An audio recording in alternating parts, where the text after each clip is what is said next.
Welcome, wrestling fans. This is J.R. Burgess broadcasting live from the Green River High School in Green River, Wyoming. We're just about ready to get started here with the JV wrestling for competing against Green River tonight. We do have three formats here. The first format we're going to have is the JV wrestlers for the boys are going to be competing. We are then going to have a varsity girls bracket, or a duel, if you will. Then we're going to have 8 matches head-to-head, which is going to be wonderful. And then we will have the boys varsity wrestling their full lineups in against the Green River team. So it's going to be a wonderful night of wrestling, and hopefully you can tune in and enjoy a little bit of this broadcast. All right, so first up, I believe over on the right-hand mat, which is the black mat, we have Wortman of Star Valley and Spence of Green River. And on the left-hand mat, we have England of Star Valley and Roper of Green River. The JV matches will take place on 2 mats, so we are zoomed out a little bit here. We've got Wortman fighting a good wrestling through, no takedown points there. Both scores are still 0-0. We're in the 113 and the 126 bracket, and I apologize, Wortman is actually over on the green mat on the left-hand side of your screen with the black circle, and on the right-hand side is where we have England of Star Valley in the 126 weight bracket. Currently shoulder to shoulder is England, now working over the top, able to get a takedown.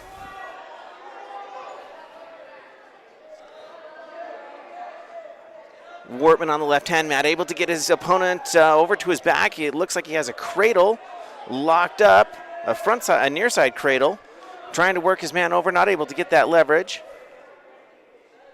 England on the black mat on the right-hand side, working on his wrestler. He's looking for a sit-out, is the opponent from Green River. Not able to do so. Green River up to his feet, and able to get a mat return is Star Valley. Over on the green mat, we have a pin by, I believe that was Mr. Wortman of Star Valley in the 113 weight class. Over on the right-hand mat, the black mat, we have England that is still wrestling here. Coming up on the left-hand mat, we have Hunting of Star Valley and Logrieta of Green River. And that is going to be in, I believe that is going to be the 132 weight class, but I will check as soon as that comes up here. Headed into the second period is England of Star Valley on the black mat on the right-hand side. Score currently 3-0 in favor of Star Valley.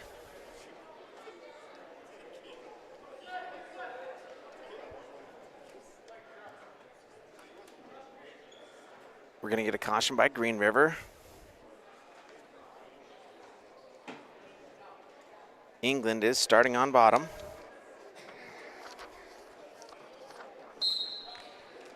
England quick to his feet. Pushing those hands down, pressure back, and a good escape by England. That's going to make it 4-0.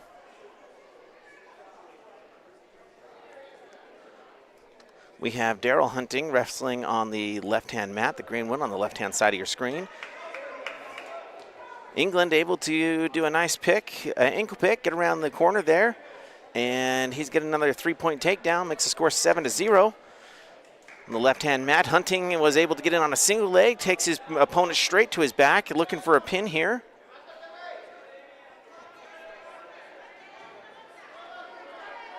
Daryl's going to readjust. He's going to go to the reverse half. And his opponent's going to roll through it. He is going to get 4 back points out of that, or near fall points. That should make the score 7-0 in favor of Hunting. Back on the other mat here with England, or excuse me, with, yes, that is with England, I believe. He has his opponent in a near fall position as well.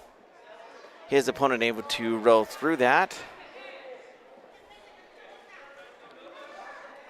Daryl Hunting once again has his opponent locked up in a cradle position and is going to get some near fall points out of it. His opponent able to roll over the top and get out of that. That will give him 1 escape point. That'll make the score 10-1 in favor of Hunting of Star Valley.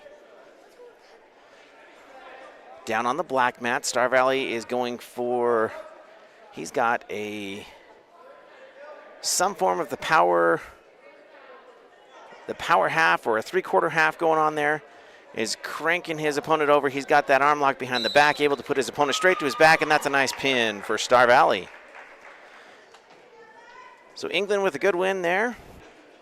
We now have, as I mentioned, Daryl Hunting down on the green mat on the left-hand side of your screen.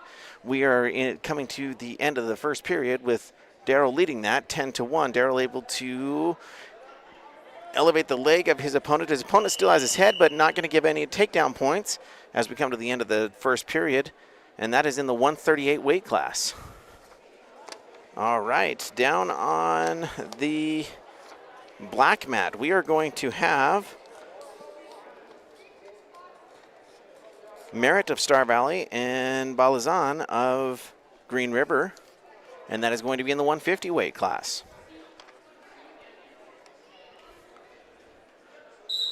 Hunting on the green mat, starting on top in the referee's position. And the match for Merritt on the right-hand side on the black mat, just starting now. Hunting looking to hook up a cradle, and picks up that leg, does a leg dump. Now he's got a barbed wire, and he's going to lock in that barbed wire. His opponent goes to a bridge. He's not going to be able to work out of that. And Daryl is most likely going to get a pin out of this. He's got plenty of time to settle that in, and he's got that barbed wire in tight. He is going to come away with a pin, so a good win for Daryl Hunting. Merritt, I don't know the first name on the Star Valley wrestler on the right-hand side. I apologize, but Merritt of Star Valley, still in the first period, scores 0-0.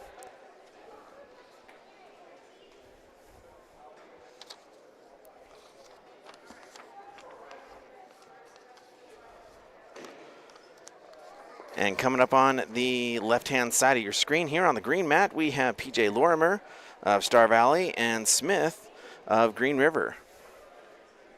And that is in the 138 weight class. I believe that is where we're going to be, or they have not updated the match yet, so that is not the weight class. But we have Merritt wrestling currently on the black mat. Each opponent just filling each other out, trying to set up their shots. No shots yet, still 0-0.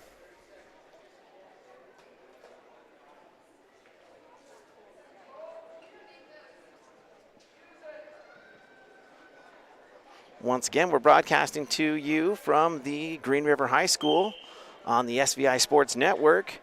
What a great facility they've got here. I have never been in this gym. This gym is huge. I'm able to accommodate these two mats and these two teams easily, and we got some great wrestling going on tonight. We're working currently on the JV brackets. We got PJ in on the leg, not able to elevate on that on the green mat, and back to an upright position. Down on the black mat, still maintaining the score of 0-0. We're going to go into the second period. That is in the 150 weight class with Merritt of Star Valley and Balazan of Green River. Down on the other mat, PJ Lorimer able to get a takedown, get around the outside, get a corner single. He's got that arm. He's trying to get a wrist up underneath. Digging out a chicken wing there for an arm bar. His opponent from Green River not wanting to give that up. He flips over to a power half. And now he's trying to crank that on his opponent, and his opponent's not going to let that go either. The score currently on the PJ Lorimer match is 3-0 in favor of PJ. Over on the other mat, the black mat, we have Merritt, who started on top in the referee's position for the second period. Maintaining his hips behind his opponent very well to keep control and not allow for a stand-up.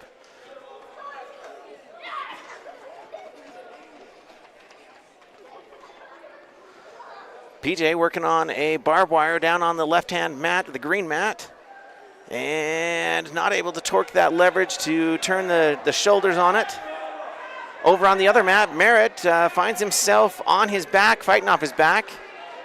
Score is currently 2-0. It must have been a reversal by Green River as I was watching the other mat. Merritt able to work his way out of that, though. That's going to be a stand-up point. There, we're going to bring that score to 6-1 in favor of Green River. That is down on the black mat. Over on the green mat with PJ Lorimer, score is 3-0 going into the second period. And that is 3-0 in favor of I believe, of PJ Lorimer. It is. 30 seconds left in the second period down on the black mat. With Merritt in the 150 weight class. His opponent tries a snap down, able to get him down on the ground, but Merritt able to get back up to his feet. Now they're head to head, still feeling each other out. Lorimer down on the other side is able to roll through with a nifty little roll and gets into a reversal. That's going to make the score 5-0 in favor of Lorimer down on the green mat on the left-hand side of your screen. All right, so down on the black mat with Merritt, they're going to be going into the third period. Score of 1-6 in favor of Green River. And that is Balazan of Green River. That is in the 150 weight class.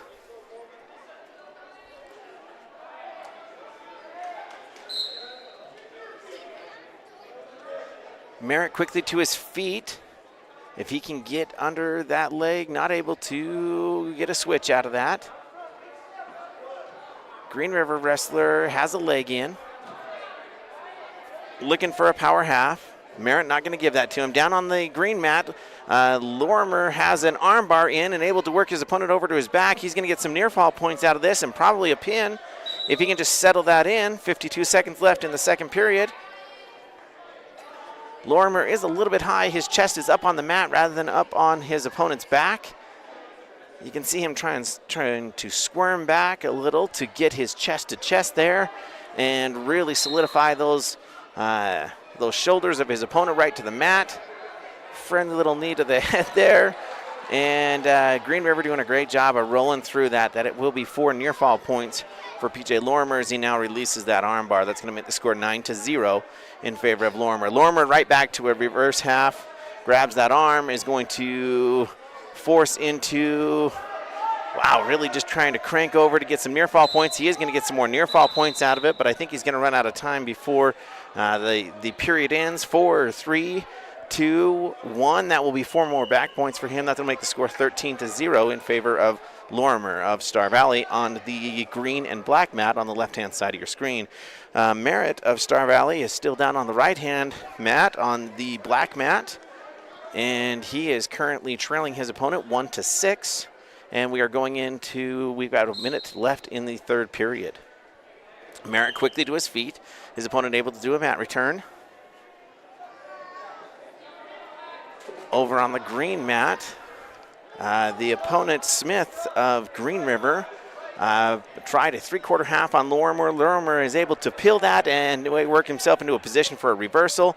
Hooks that arm into the cow catcher, and now is just going to put him right down and get some more back points out of this. This will be a tech fall as soon as he releases this, if he does not pin him at this point, because the score would currently be 19-0 in favor of Lorimer. And they are going to call the tech fall there. We have for PJ Lorimer, that's a good match for him in the 157 weight class. Good win for PJ. Down on the black mat, we still have Merritt wrestling. We've got 15 seconds left. Merritt is fighting off his back. He's not allowing any near fall points, but we are coming to the close of the match with about 8 seconds left. He is giving up some near fall points now. Looks like 3 swipes or 4 swipes, and that will bring the total score of 1-10 in favor of, let's see here, Balazan of Green River. So a good win for Green River there over Merritt of Star Valley. And now we've got some more matches coming right up here.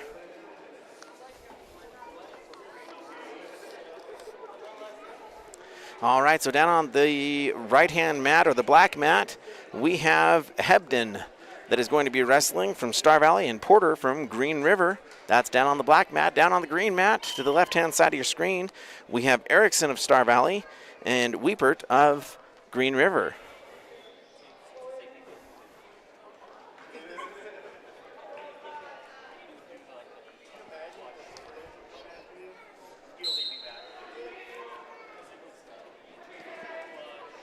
Not a lot of action on either mat. Erickson in on a single leg from distance, unable to do so, but gets back up to his legs, does a reshot. Now he's in on a leg, and he's going to have to work his hips over the top there for a takedown. Hebden down on the black mat was able to get a double leg blast and get into a takedown. That makes the score 3-0 on the black mat in favor of Hebden. Hebden now works his opponent over to his back, looking for the barbed wire. Doesn't have it quite hooked up, but has all the weight in the right spot, which is chest to chest there, trying to force his opponent over. Hebden does get him to turn, and now Hebden will settle in there and hopefully get a pin down on the black mat here.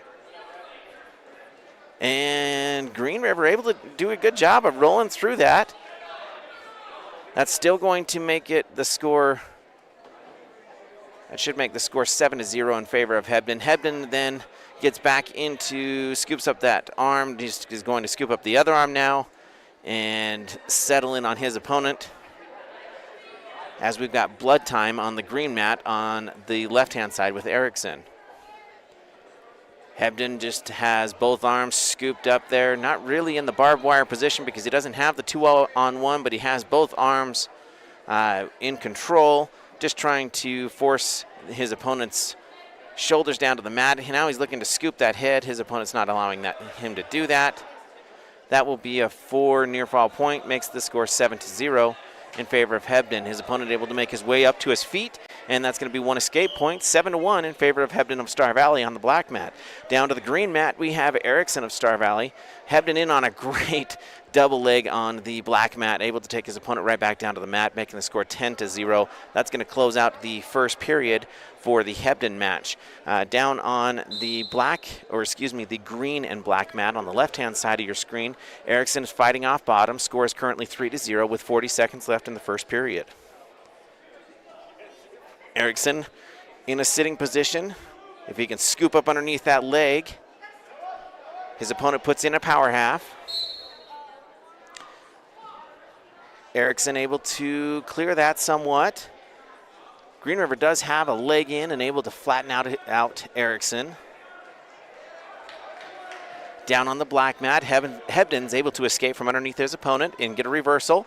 That will make the score 12-1 in favor of Hebden. Hebden goes straight in and grabs a shoulder. He's going to force his opponent right over. He's got chest to chest, and that is going to be a pin for Hebden of Star Valley in the 215 weight class. All right, so now our focus is going to go back down to the green and black mat, but we're actually in blood time there. We have Erickson of Star Valley and Weepert of Green River. But now coming up on the black mat, we will have Newell. I believe that is Newell of Star Valley and McMullen of Green River.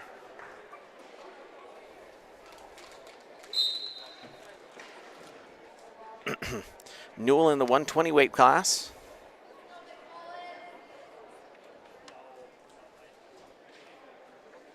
His opponent in on a single leg. Newell able to sprawl that out, able to flatten it out, and is going to block and get around. Has not secured the control yet. His opponent able to do the exact same thing. Some good wrestling by both wrestlers. Spinning around on the mat. Newell able to grab a knee and therefore able to crawl around back to get the hips covered, and that will be a 3-point takedown by Newell. Newell working on a power half. Has a leg in. That's down on the black mat on the right-hand side of your screen. Ooh, his opponent does a nifty little move to get him around into the reversal, puts Newell straight to his back. And Newell is now going to have to fight off his back here. And unfortunately not able to do so. So good win by McMullen of Green River over Newell of Star Valley in the 120 weight class. Back down to the left-hand mat, we still have Erickson of Star Valley and Weepert of Green River, and they are currently in the second period, score 3-0, and I believe that is in favor of, Green River. They don't have ankle bands on today because we only have 2 teams. So it takes me a moment here for someone to score, and then I should be able to tell you who is leading that match in the 165 weight class on the green mat on the left-hand side of your screen.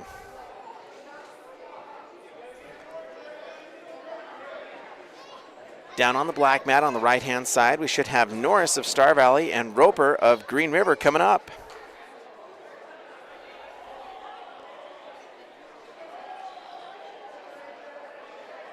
Erickson on the left-hand side of your screen on the green mat, working on top. He does have a arm. He has a wrist control underneath on the left-hand side, trying to dig out a leg there, not able to do so. Has his opponent flattened out. Reaches in for a wrist. He's going to grab that and go for a power half. Down on the black mat, Norris of Star Valley in on a quick single leg, able to get around the corner, cover his opponent's hips, and that's going to be a 3-point takedown by Norris in the 126 weight class. Erickson on the green mat, still working on top. Trying to post up that hand behind the knee and take the head to the knee for a cradle hookup, but not able to do so. Now he's going back to a power half. He's going to abandon that. Now he's going to try and dig out an arm for an arm bar on the left-hand side. Norris down on the black mat, doing the same thing. He was trying to dig out an arm bar, not able to get that. Both Green River opponents able to get up to their feet. And down on the left-hand mat with Merritt, that will end the period. So we'll go into the third period. Score of 0-3, and that is in favor of the Green River wrestler in the 165 weight class. Norris down on the black mat will start on top. 40 seconds left in the first period. He currently leads this match 3-0. He's got an arm bar in and wrist control on the other arm. He's got the other arm trapped. He was looking for a double, not able to get there. Goes around for a half and an arm bar. And now he's just going to roll that. He's going to run around that head. Just keep running until that flips. And now he's got his opponent's leverage flipped over to his back. 16 seconds, and that's going to be a pin. So good pin for Norris of Star Valley in the 126 weight class over his opponent, Roper of Green River. We still have Merritt down on the green and black mat. Excuse me, Erickson. I apologize. I've been saying Merritt for a little bit of that mat. Erickson down on the green and black mat on the left-hand side of your screen. In the third period, minute and 20 seconds left. Green River able to secure a takedown, and now they lead the match 6-0 with 1 minute left. Down on the black mat on the right-hand side of your screen, we have Mizraini against Legaretta of Green River. Erickson finds himself in a headlock and now is locked up in the cradle. Doing a good job of fighting those hands, trying to get those apart, able to do so and belly out. That is going to be some near fall points. As soon as the referee awards those, that will make the score 10-0 in favor of the wrestler from Green River, Weepert, over Erickson.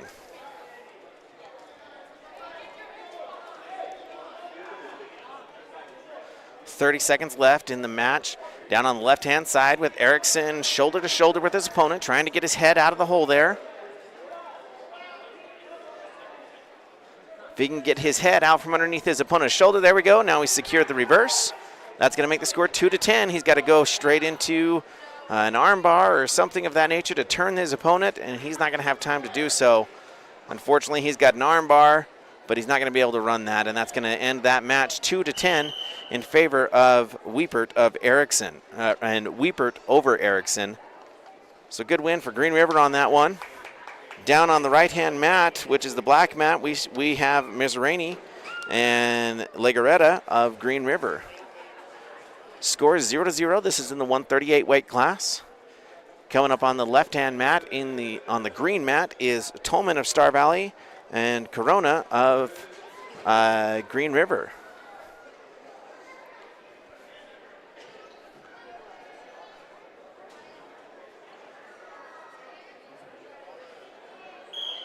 Mizraini is fighting for hand control, trying to set up, not able to do so. Down on the other mat, we have Tolman.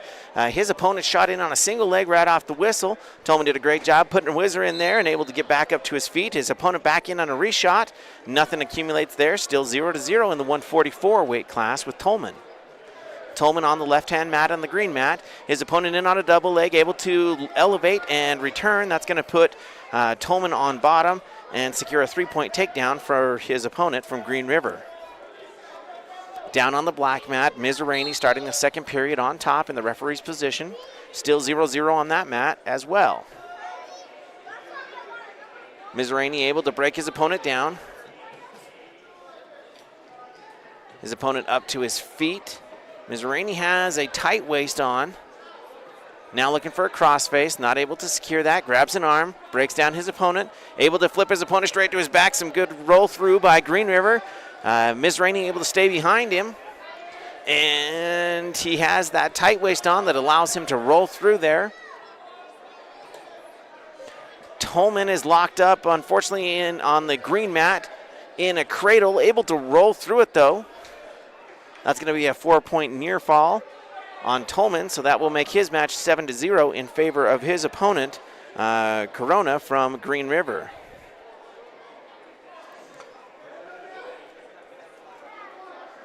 Tolman on the green mat, fighting off of bottom.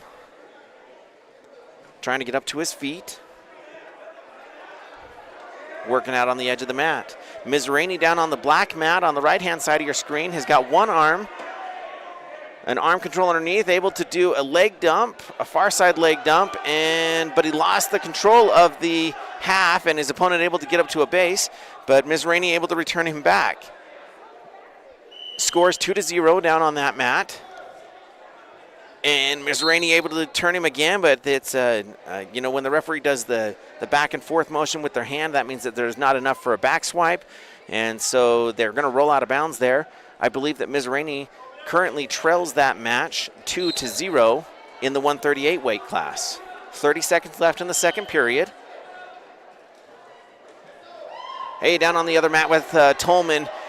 His opponent able to do a quick roll through, and he's able to just pop right back up and puts Tolman's shoulders right to the mat, and that's going to be a pin for Corona of Green River. Mizraini still on the black mat down on the right-hand side.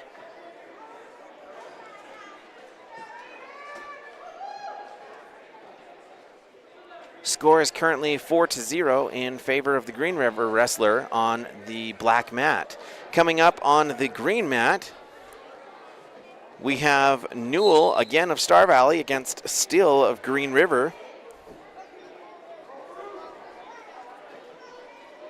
Mizraini finds his opponent. He's got a headlock on him, and he's just going to leverage his weight back, sit back, and do some good wrestling by both wrestlers there. His opponent from Green River found himself in a headlock, trying to pull himself out of there, not able to do so. And actually, in that match, Mizraini leads that match 8-1 over his opponent from Green River.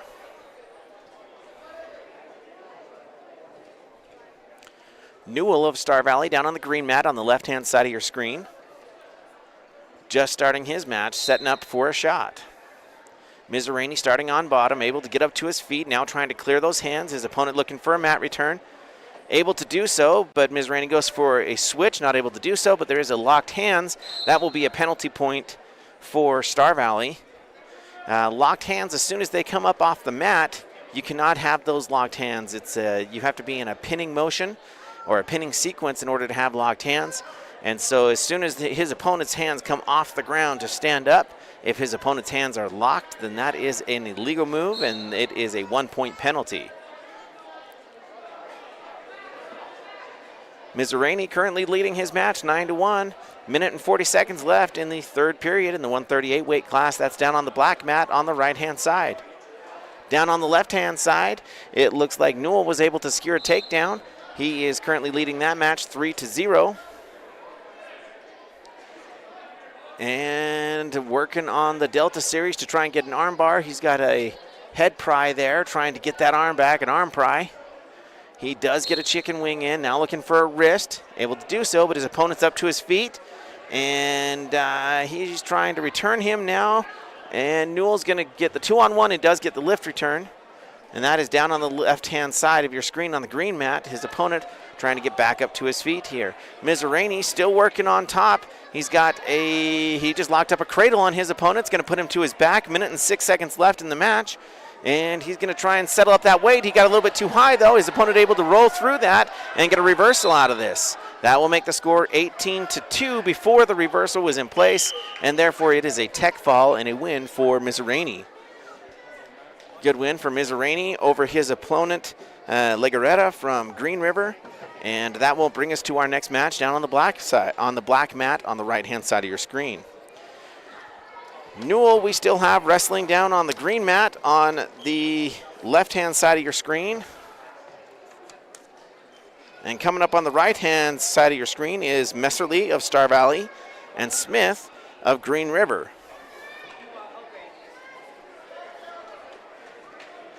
Newell fighting off bottom. His opponent, Still of Green River, looking for a power half. Newell able to get up to his feet, though, and defend that. Peels that arm off the top and able to escape. That makes the score 3-1 in favor of Green. Or that's actually going to be 4-0 in favor of Star Valley.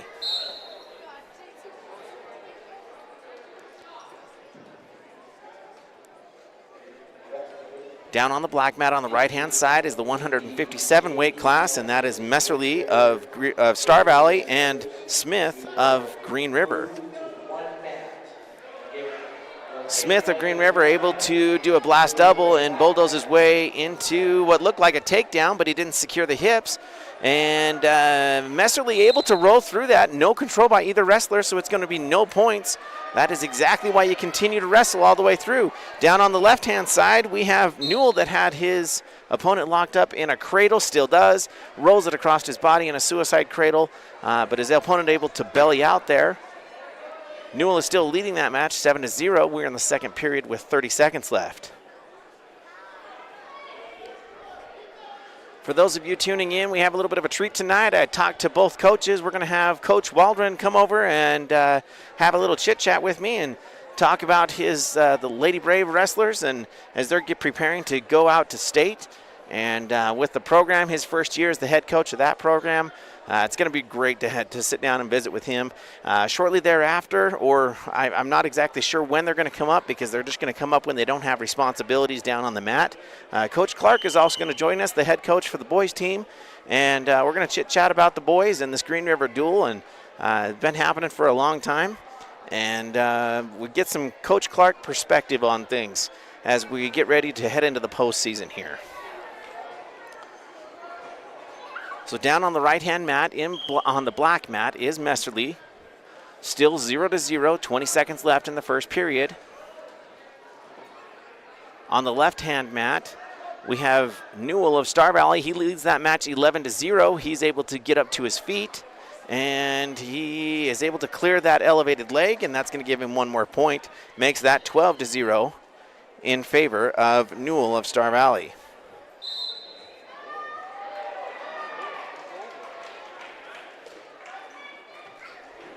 Newell able to put his opponent straight to his back. That's going to make it a 15-point tech fall. They're going to let him finish this move if he does go into a pin, which he does get. So Newell of Star Valley comes away with the pin, and that's on the green mat on the left-hand side. Some great wrestling tonight. This is the JV wrestlers currently. We'll head then into the girls' varsity duel and the boys' varsity duel to follow. Messerly quick to his feet. His opponent looking for a lift return. Finally able to do so. Down on the left-hand mat, the green mat, we now have Philippi of Star Valley and Weepert of Green River. Messerly, his opponent has a cradle locked up, but he is not allowing any type of leverage there. He does have that knee of his opponent locked in and not allowing any near fall points, and now his opponent finds himself a little bit out of position there. Messerly's just going to pull on that leg, see if he can get that hip underneath, which he was able to do, put his opponent to his butt, crawl up the body and cover the hips, and now he's got a 2-point reversal out of that and crawls up the body to regain control there. That makes the score 2-0 in favor of Messerly in the second period. 1 minute left. His opponent tries a roll through. He's able to find a post. Messerly needs to be careful. He'll not to get a defensive pin. Finds himself out of position, and Messerly is going to be reversed.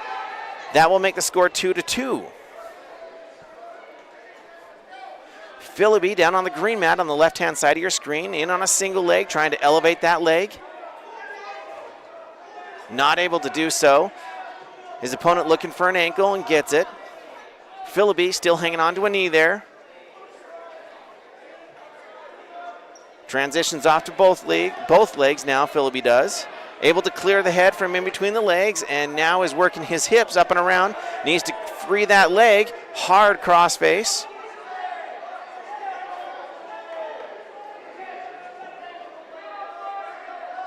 .22 seconds left in the first period here on the green mat with Philby on the left-hand side of your screen. Just trying to clear that leg so we can get a three-point takedown out of this. And his opponent has a pretty good grip on that. It's going to be pretty hard to clear.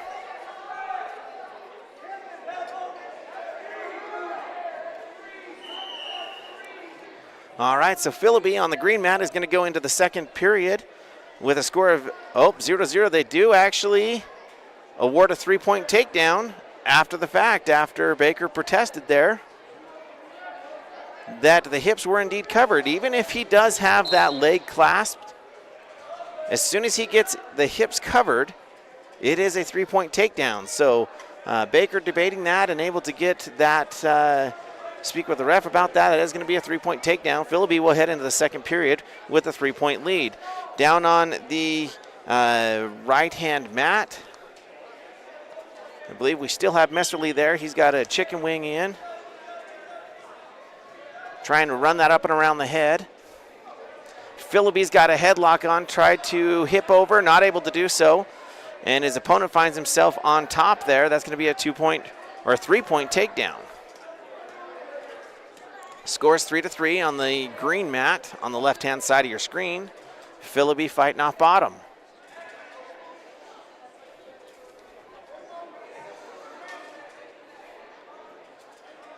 Down on the black mat, Messerly in the 157 weight class. He finds himself leading this match currently 4-2. He's got a crossface on. Now he's got a barbed wire hooked up. He's going to have to run around the head to crank that leverage over the top. And almost there, he does get it, but his opponent able to hit back down to the mat. Still cranking there, and able to get the leverage finally back over, and his opponent able to clear that barbed wire. Messerly follows him around back. He is going to get a two-point near fall out of that, I believe. That's going to make the score 6-2 in favor of Messerly down on the black mat.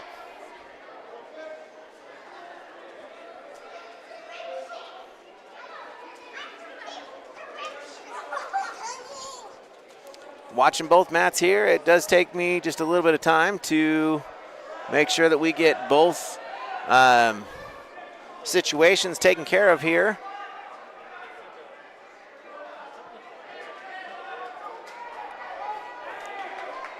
All right, so Philby able to get a reversal there. That's going to make the score 5-7. 18 seconds left in this second period. He does hook in an arm there, and he's going to get some near fall points out of this. 10 seconds left if he can settle this in.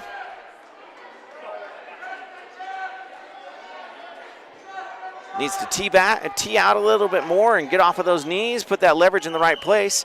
Messerly, I believe, came away with the win there. That should bring up on the black mat down here. That should bring up in the 165 weight class. I believe this is Clapp of Star Valley and Stewart of Green River. Philby still fighting down here on the green mat on the left-hand side of your screen.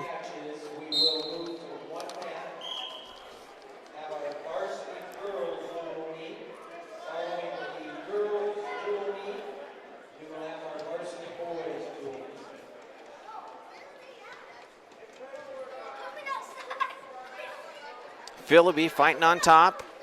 Currently leads the match, I believe, 9-7, as he is the red scoring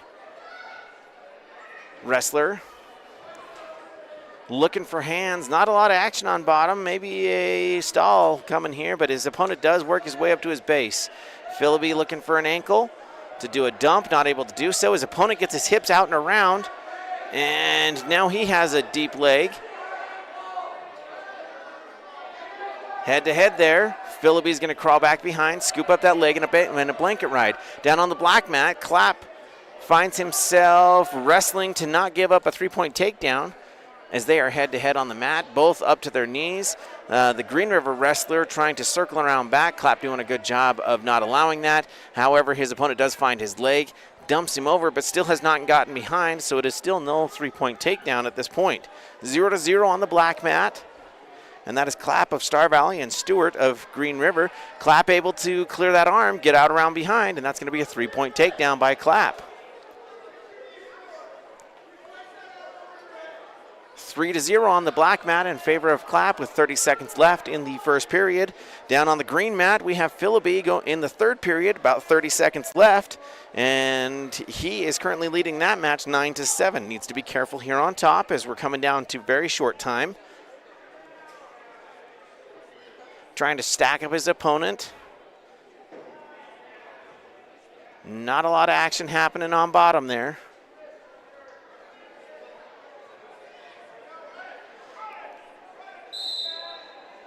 And Philippi, I believe, is going to come away with a close win there, 9-7 over his opponent in the 165 weight class.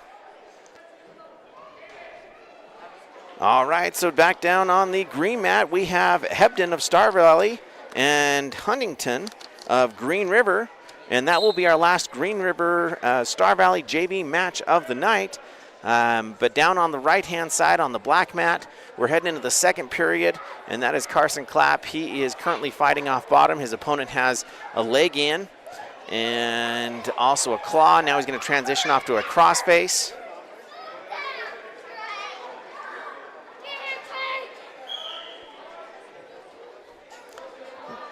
Green River wrestler is high right now. If Clapp can clear that leg that is figure forward on Clapp, he can pull out the backside there and score reversal points. Or if he can grab that head, which he just did. He just grabbed the head and he's going to pull that shoulder.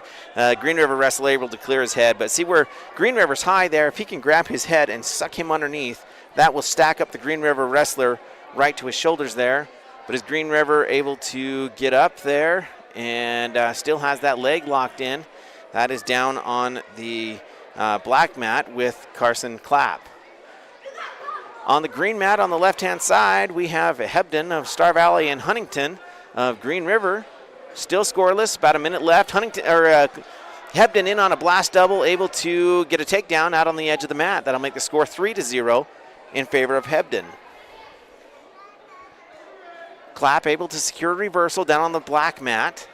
Makes the score 5-0. And that being the 165 weight class.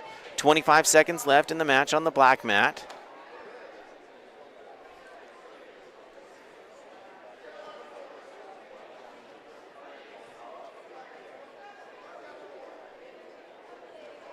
Ten seconds left in the match. Not too much materializing here. Clapp's got to be careful not to give up any extra points.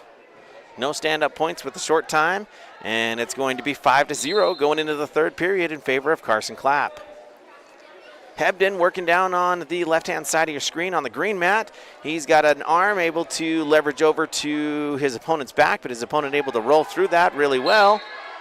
10 seconds left. Hebden doesn't want to let him up for a escape point at this point, and they're going to drive out of bounds.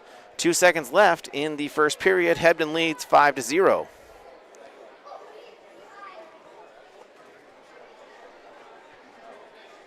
Third period action over on the black mat. The right-hand side of your screen. Clapp finds himself in a front headlock by his opponent from Green River. Looking to get around and able to block that arm and do so. That's going to be a three-point takedown. They haven't awarded it yet. There we go, three-point takedown. So that makes the score 5-3 in favor of Clapp of Star Valley.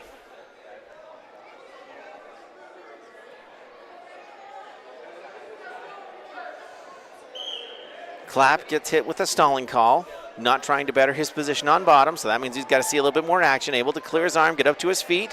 That is going to be a stand-up point. That will make it 6-3. Down on the left-hand mat, Hebden was going in on a single leg, wasn't able to elevate that. His opponent does a hard cross-face, able to turn Hebden over to his back, and no points there as they were going out of bounds. So that score on the green mat on the left-hand side is 8-2 in favor of Hebden. Down to the black mat again on the right-hand side. We have 30 seconds left, and Clapp has a tilt position in on his opponent with a crossbody.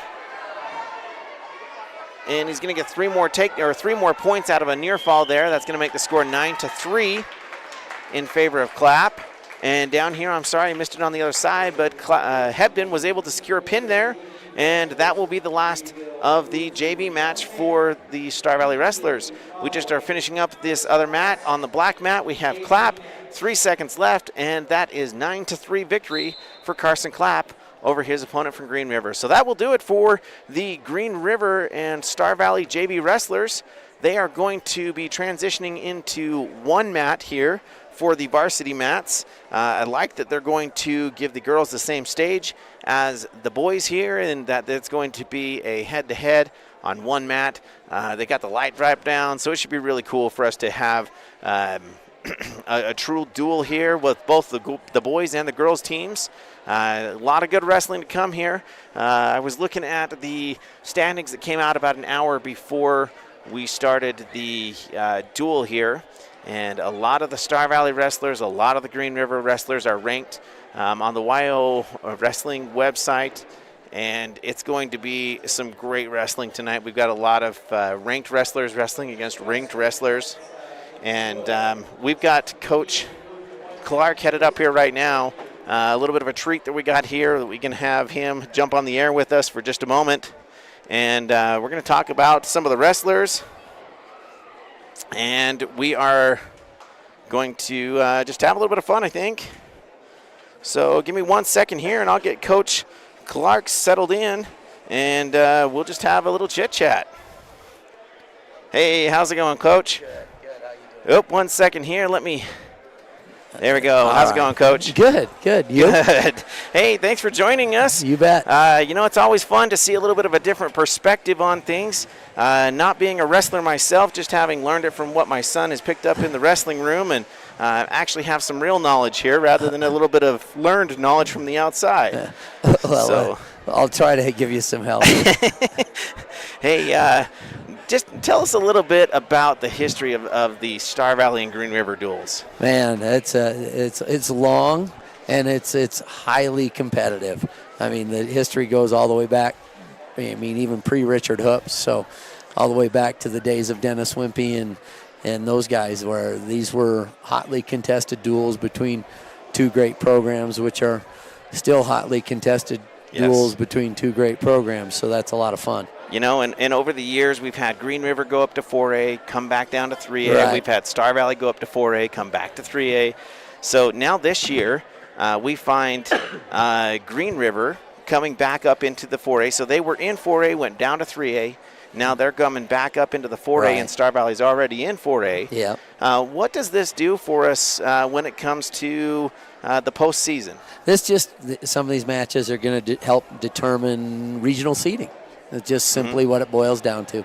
So you want to make sure you win the matches you're supposed to win, and you don't want to drop a bad one tonight. So there's some additional pressure for both teams. A lot of years we've wrestled this late in the year like this just because none of these matches really counted, and it was more like it was a good duel with great competition. I think a few years back this duel was the biggest event that's broadcasted ever done. I mean, like 14,000 views in a night.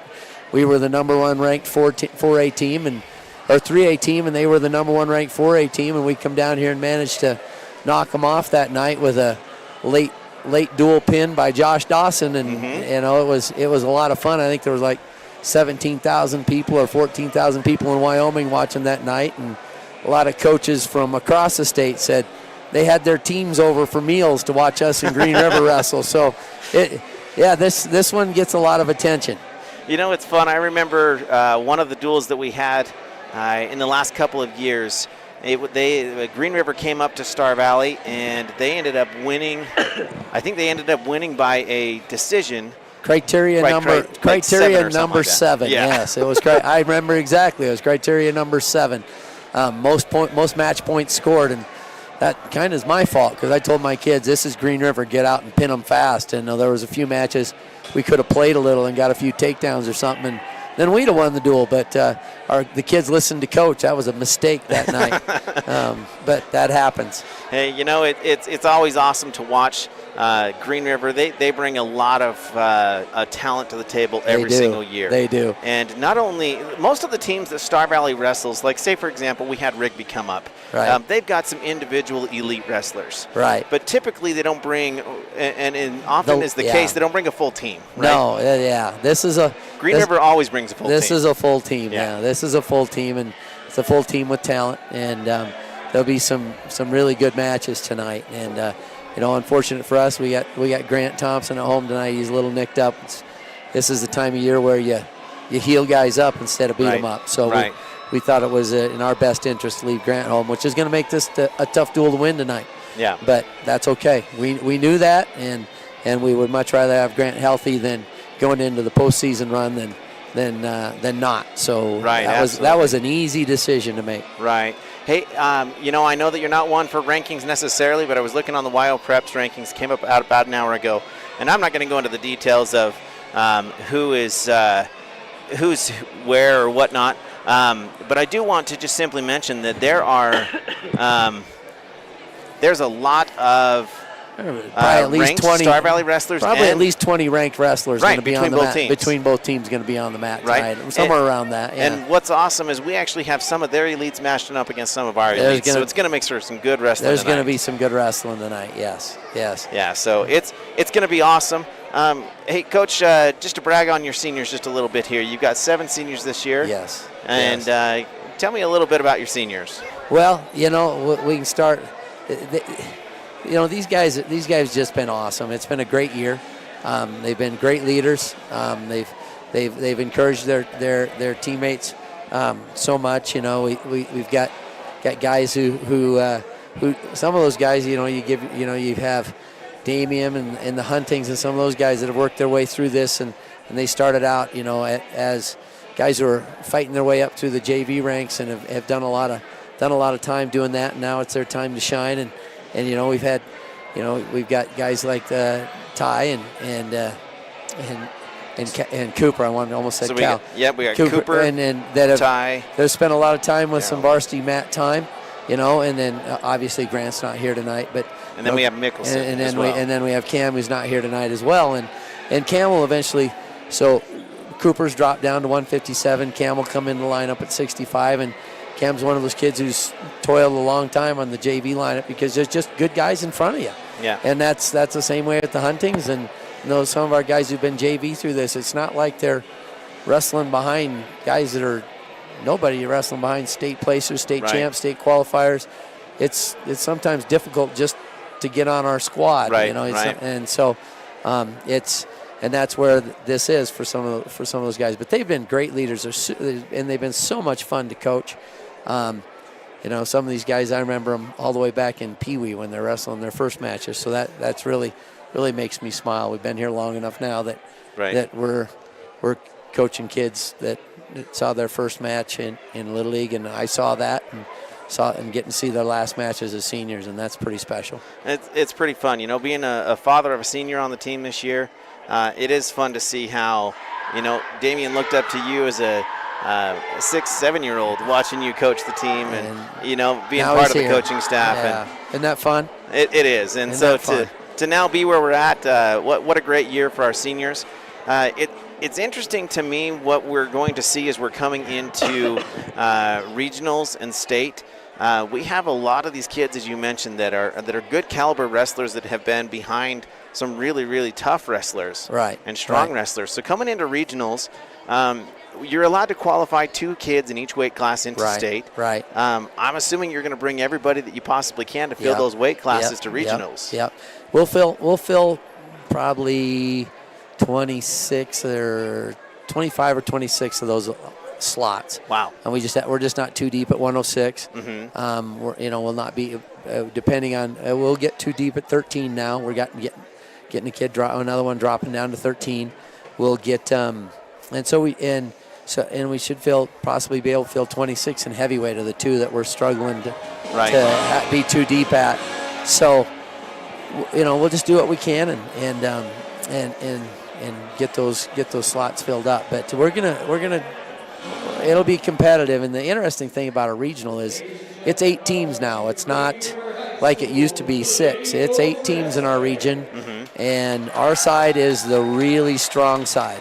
We got Natrona and Kelly Walsh. Natrona, Kelly Walsh, Green River, us, Evanston, Rock Springs, Riverton. I mean, it's going to be tough. So there's going to be some kids that you have one bad match, a regional kid good enough the next weekend to place in the state tournament might not get out of their regional. So because it's going to be loaded. It's going to be a tough one. So there was only two regions in the state. Is that correct? Right. And the other region has 7 teams. We have 8. So it's gonna be super interesting. Now, I have to ask: is he going to play anything into the equation having regionals at Star Valley this year? It's been so long since we've hosted regionals. Hell, I won't even know. You would think. And this is the WHSAA's fault, and I'll call them out on it. I've coached here for 26 years, and have coached. This will be my 3rd regional. This should be regional when there's 6 teams in a region. Do the math. I should be at 4 or 5.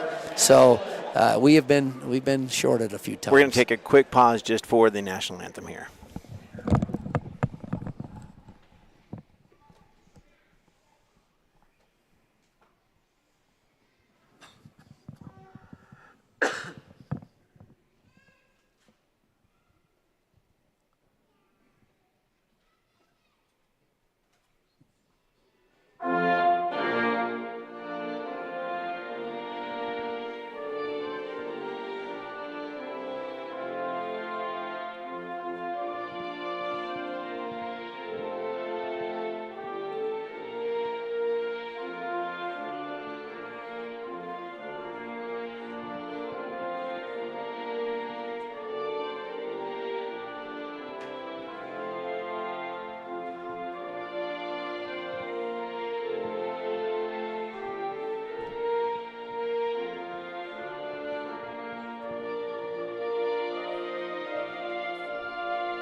All right, Coach. I don't want to keep you too long, but I do want to brag on our fans just a little bit here. Yeah. So, in that, how cool is it that this last duel that we had with Rigby on a Tuesday night, that we can fill the stands? Yeah, that's fun, isn't it? That's fun. Doesn't that tell you the awesomeness of the wrestling community that we have out there? Absolutely, which means we should really fill the stands for Evanston on Thursday night next week, because they're a better team than Rigby was. So.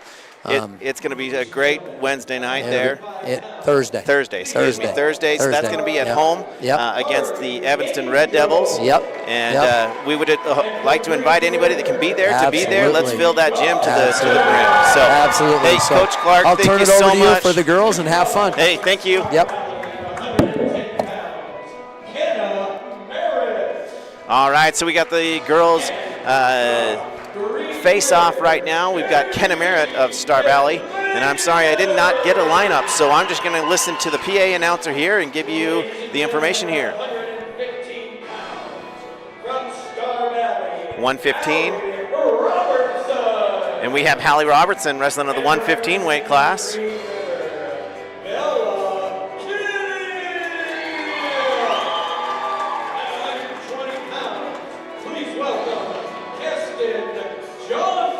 We got Keston Johnson of Star Valley.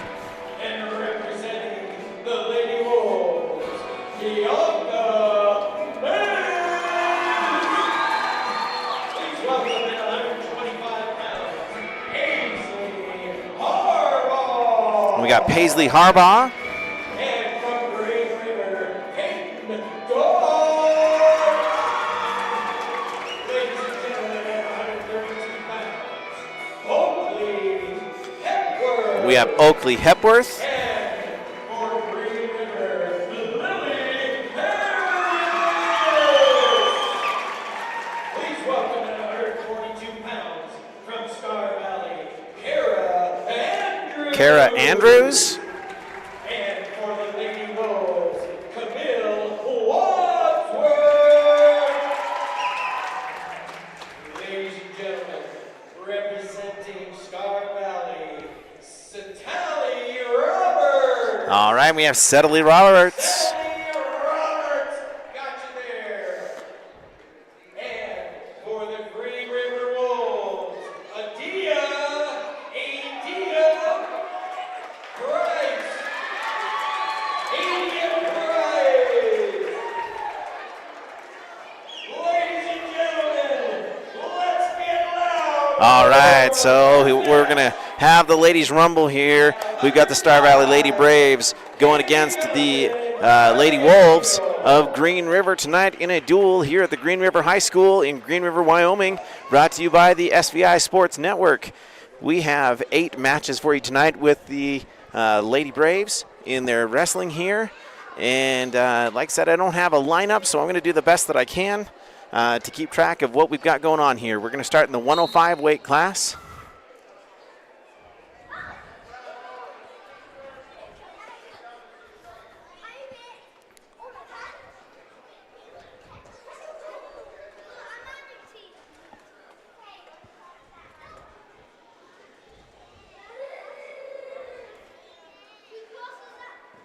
Not too much going on right now. Each opponent filling each other out.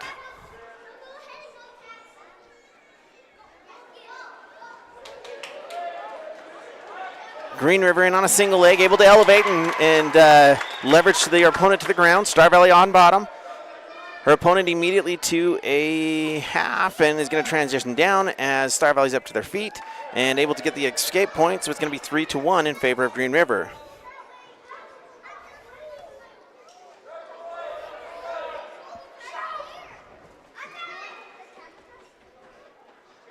One minute left in the first period. Star Valley in on a single leg, able to elevate and take it to the mat. That's going to be a 3-point takedown. No near fall points out of that, as her opponent was able to work herself off of her back quickly. Star Valley has a 2-on-1 underneath the body there.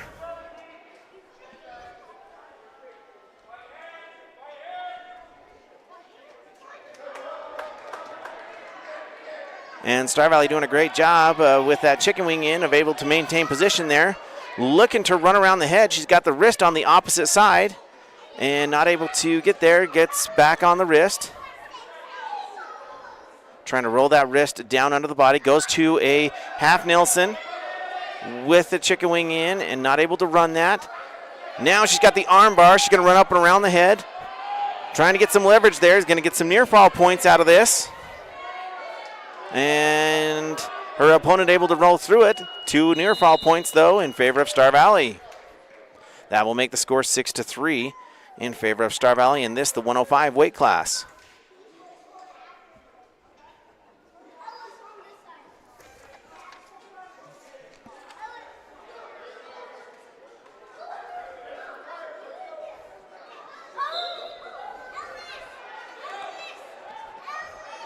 Green River immediately to their feet.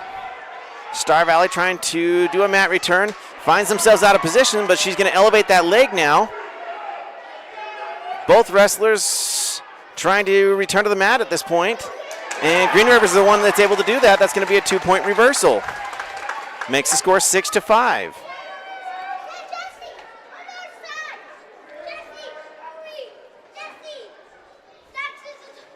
Star Valley working off bottom.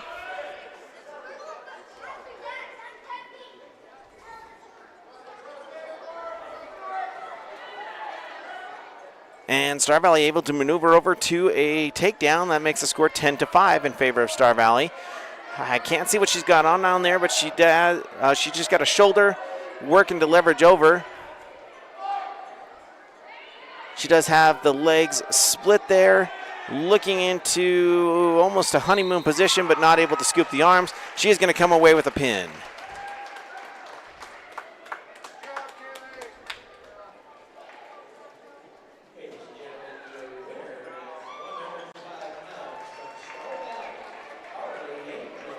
And that was Carly Angel. I'm sorry, I don't know all the girls' names. So Carly Angel coming away with a great win there in the 105 weight class.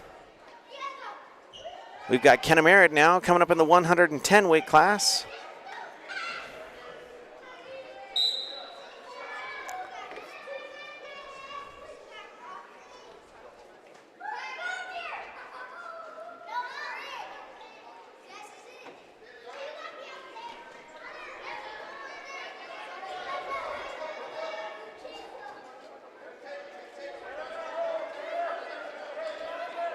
Kenna able to work her way around for a three-point takedown, immediately looking for a wrist.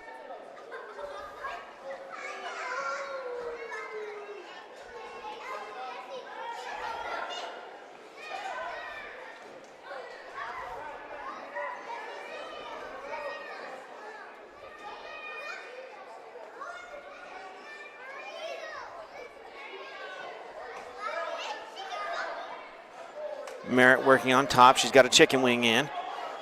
Releases that, goes to a power half. Now she's going to drive that up and around the head. Transitions off to a single. Traps the arm. She's going to get some near fall points out of this. Now just needs to center up that weight. Scoops up the head there. And just pulling on that head to elevate. 47 seconds left in this, the first period. That's going to be a long time to fight off your back. Merritt of Star Valley stretching out that arm. Green River able to find her way back to a base. Merritt now has an arm bar, running that up and around the head, and they're going to call a pin there.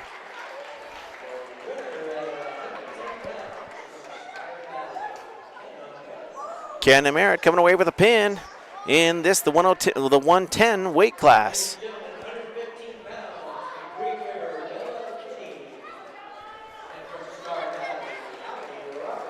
All right, now we've got Hallie Robertson of the 115 weight class. Current duel score is 12-0 in favor of Star Valley. Hallie Robertson has looked really good this year. She's been winning a lot of matches. She gets around the corner on a slick corner single, able to get around for the three-point takedown. They're going to work their way over to the edge of the mat there. She's got a blanket right on.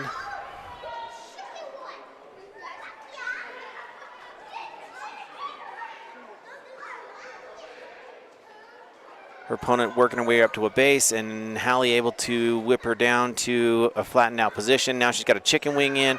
Her opponent hanging onto her own arm there to not allow an arm bar to go out there. Hallie's going to let her up.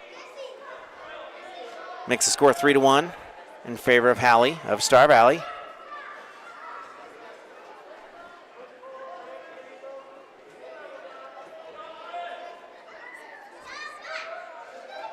Robertson in a blast double. Beautiful elevate down to the mat. Great three-point takedown. Puts her opponent straight to her back. As she had the legs laced, her opponent able to roll through there. She's going to get a three-point near fall points as well. That makes the score 9-1 in favor of Hallie Robertson of Star Valley. Hallie's going to drag her back in bounds and now is going to work on another pinning sequence here. It looks like she's going for the barbed wire. She got the one, and now she's got the two. Cranking around the head, and got the leverage to turn. She's going to get a pin out of this barbed wire, it looks like. And she does. So a pin for Hallie Robertson. And that's going to make the score 18-0 in favor of Star Valley over, well, the Star Valley Lady Braves over the Lady Wolves.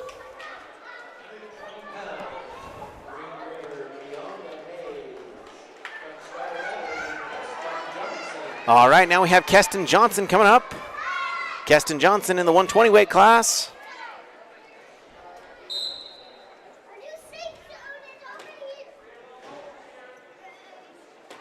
Keston looking for a front headlock. Doesn't go there. Her opponent in on a single leg, but Keston gets into the front headlock, gets her opponent in the front headlock, now trying to whip her shoulder to the mat. Trying to look for a leg there. And now get the head in the hole and able to pick up that leg. And slings her opponent to the mat. It's going to get a 3-point takedown.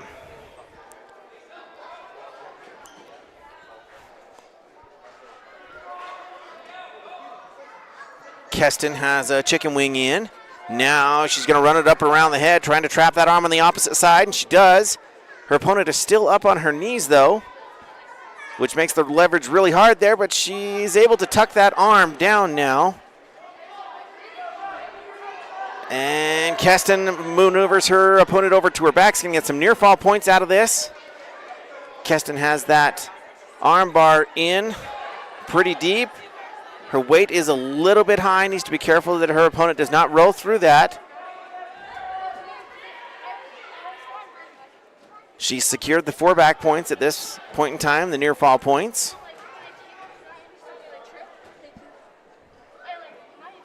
And now Keston, if you can see there, she's got her opponent's arm trapped completely underneath her body.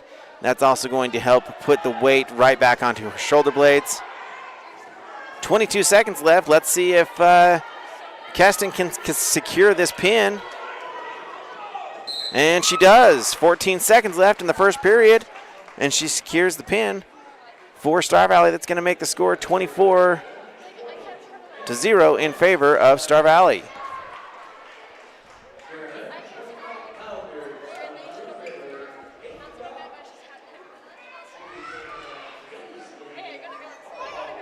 All right, now we have Paisley Harbaugh in the 125 weight class. Here we go. Paisley in on a single leg. Gets the hips covered, able to get a 3-point takedown. Immediately goes to a 2-on-1. And able to sling her opponent straight to her back. She's got her arms locked up and her opponent's fighting off her back. That's going to be a hard bridge there, but Paisley's got her locked up really well. That's going to be another pin for Star Valley. Paisley Harbaugh, the 125 weight class.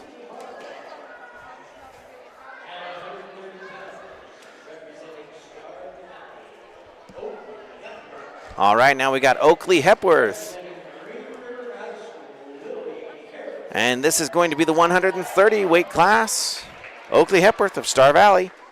Star Valley team score currently 30-0 in favor of the Lady Braves.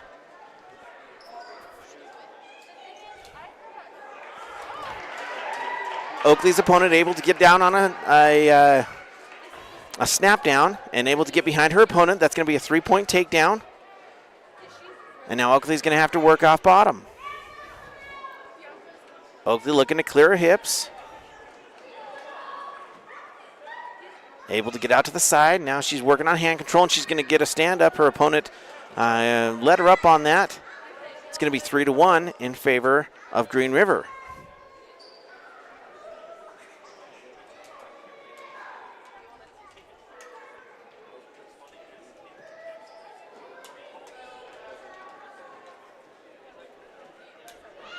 Coming up on 1 minute left in the first period, and this the 130-pound weight class.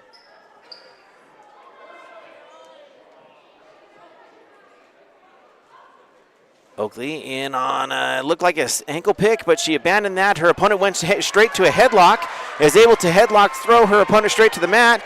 Oakley's finding herself fighting off of her back now. Green River going to get some near fall points out of this. Oakley able to belly out. That will make the score 10-1 in favor of Green River. Green River going for a power half, has the other opposite arm trapped. That's going to roll her opponent into a stacked up position, and that's going to be a pin for Green River over Oakley of Star Valley. Oakley Hepworth. You know, it's awesome that we can actually have a dual format here with the Lady Braves. We appreciate the Green River Wolves willing to duel. These are two great programs that have been building big teams for such a young program in the state of Wyoming. All right, now we're in the 140 weight class, and I apologize, I was talking and didn't get a name there, so I'm going to try and find that one for you. Give me just one moment here.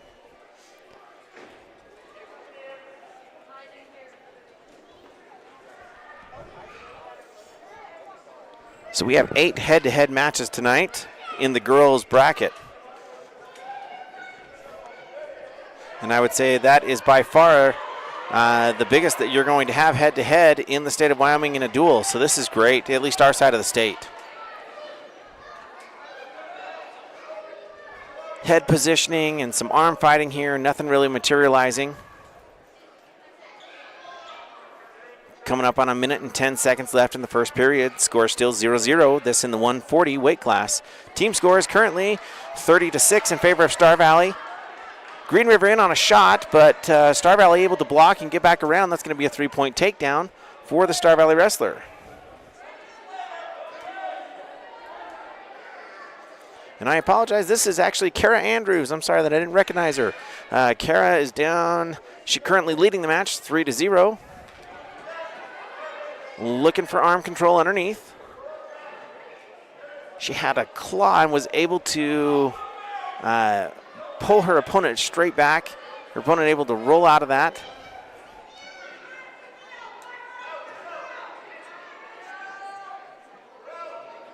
Kara's got a good tight waist on, has got her opponent's actually a crossbody underneath. Now trying to dig out a wrist, goes straight to a half. Abandon that. Another half there. Now she's looking for a cradle.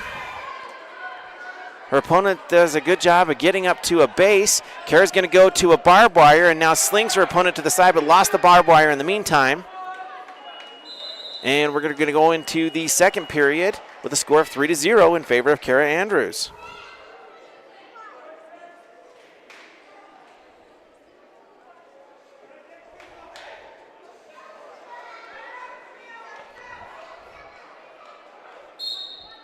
All right, here we go in the second period. We're going to start in a neutral position. Kara puts her opponent in a front headlock and able to get back around. That's going to be a 3-point takedown. Looking for a wrist on the left-hand side. Drives over across for a half. Now looking to dig out the barbed wire. Abandons that, goes back to the other side. Reconnects on her crossface. Hooks up the cradle. Tilts her opponent back, and that's going to be a pin. Great match by Kara Andrews, very aggressive. And that will make this team score 36-6 in favor of Star Valley.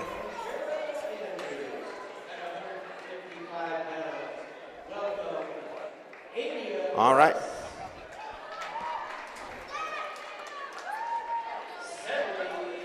All right, now we got Settley Roberts coming up in the 155 weight class.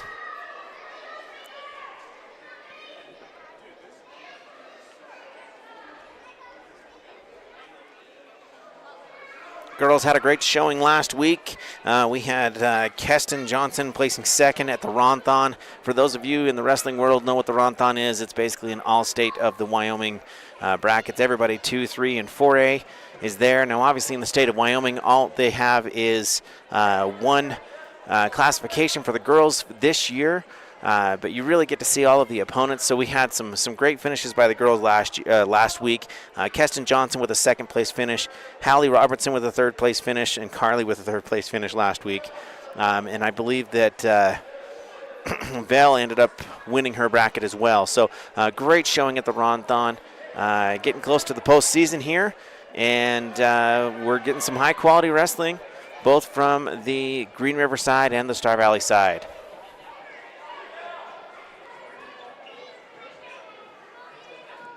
All right, Settley and her opponent still filling each other out, working for the head control and the hand control. We're down to 46 seconds left in this first period. No points scored yet at this point in time. Working their way out to the edge of the mat.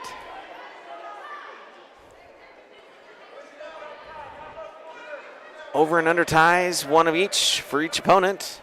They're going to clear those.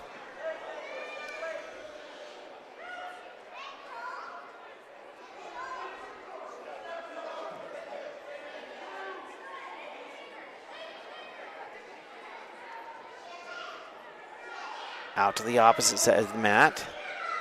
All right, now they're both down to their knees, but now they're both back up to their feet, back up to the center of the match. 5 seconds left in the first period, and we're going to go to the second period, 0-0.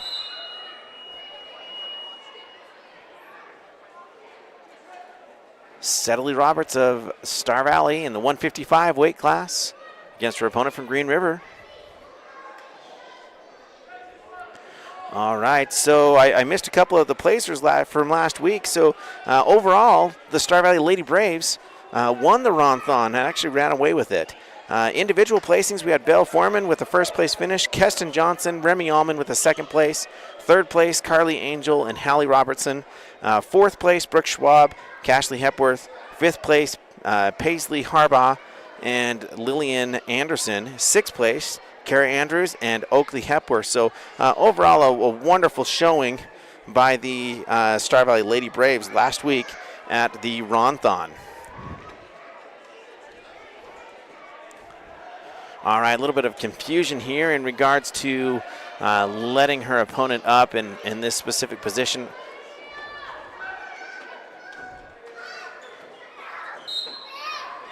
Steadily on bottom here.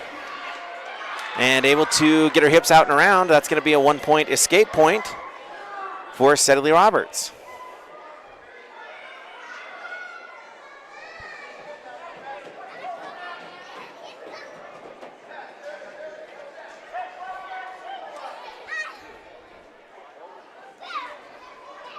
Once again, we find these two opponents on their feet, jockeying for position to try and get to a takedown, a setup for their takedown.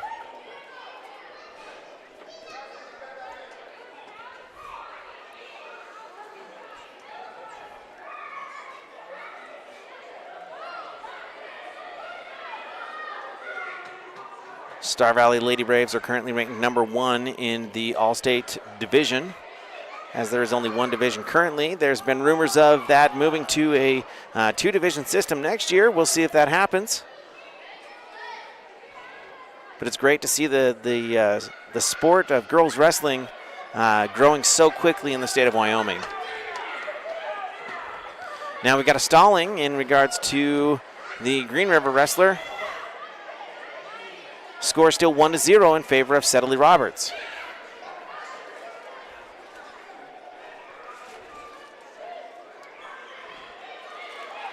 .30 seconds left here in the second period.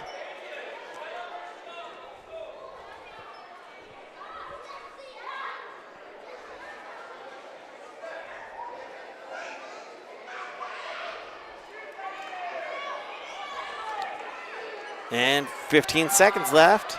Still not too much going on right now. And looks like we're going to move into the second period with a score of 1-0 in favor of Sedley Roberts. Green River did go for a takedown right at the end of the period, but ran out of time before she was able to cover the hips. So we will start the third period with 1-0. It is Green River's choice for this third period as to how they want to start the third period.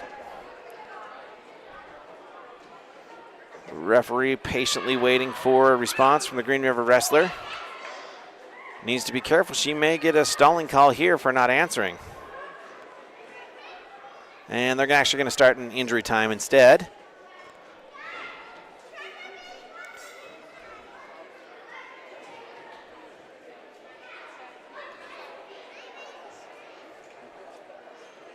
Coach Waldron taking advantage of the injury time, showing Sedley a couple of items in regards to this specific opponent in this match. Coach Waldron will be joining us here shortly as soon as the girls' duel is over here. He's going to come up and share a little bit about his wrestlers and their preparations for state and just how the team's doing overall. So stay tuned, especially to hear from Coach Waldron. We had the treat of having Coach Clark come up here and talk about the boys wrestlers. We really want Waldron to come up here and share about the Lady Braves and their wrestling season and heading into state here. So stay tuned for Coach Waldron joining us just a little bit later in the program. Sedley now starting on top. Her opponent makes her way up to a tripod. Sedley looking for a cradle position, but able to return her opponent back to a based up position rather than a tripod position. Now trying to flatten her out. Her opponent able to tripod up. Sedley looking for a mat return, not able to do so. She broke her grip and fell back to the mat, and her opponent able to cover. That's going to be a 2-point take or a 2-point reversal. That makes the score 2-1 in favor of Green River. Settley now fighting off bottom. The Green River wrestler is high. Settley's looking to shake the tree and get her out. And now trying to go out the backside. Green River doing a good job of settling back down onto the hips of Settley. Green River wrestler still high. Settley looking to go out the back, able to dump her opponent if she can reach up and grab that head and suck her opponent's head down. Her opponent does have, it looks like a chicken wing, or at least has her elbow inside the elbow of Settley's. Settley able to clear that now. 53 seconds left in the third period. Settley needs to score a point by escaping at very least in this situation. Settley able to roll through, but Green River doing a good job of maintaining their hips with Settley's.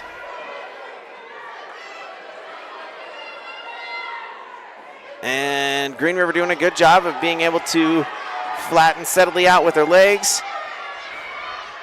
Settley up to a base, and they're going to call a stalling on Green, and they're going to award 1 point to Settley. That's going to make the score 2-2. So we could be headed for an overtime here. We got 24 seconds left. They're going to start in the down position. Settley only needs to stand up to get an escape point, and that would win the match for her. Let's see what move she goes to. If she's going to go for a quick stand-up or a switch. She goes for a quick stand-up. Mat return by Green River. Goes into a half. Settley still turning on the mat, not able to get up to her feet. 15 seconds left. And Settley's able to roll her forward, but her Green River opponent stays with her.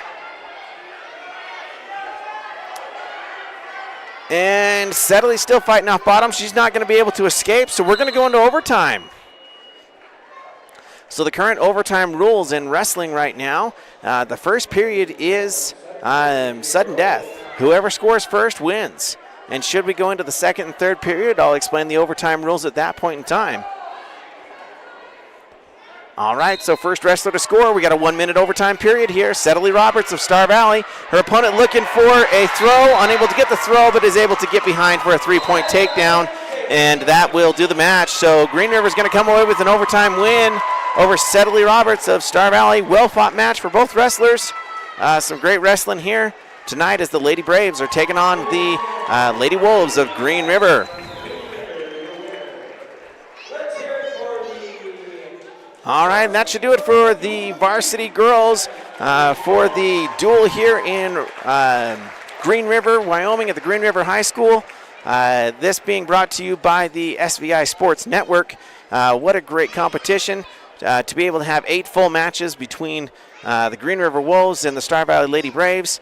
That's something that we hope to look forward more to at this point in time. Right now we're seeing a lot of tournament-style brackets for the girls teams because there's just not enough to do a full team versus team duel.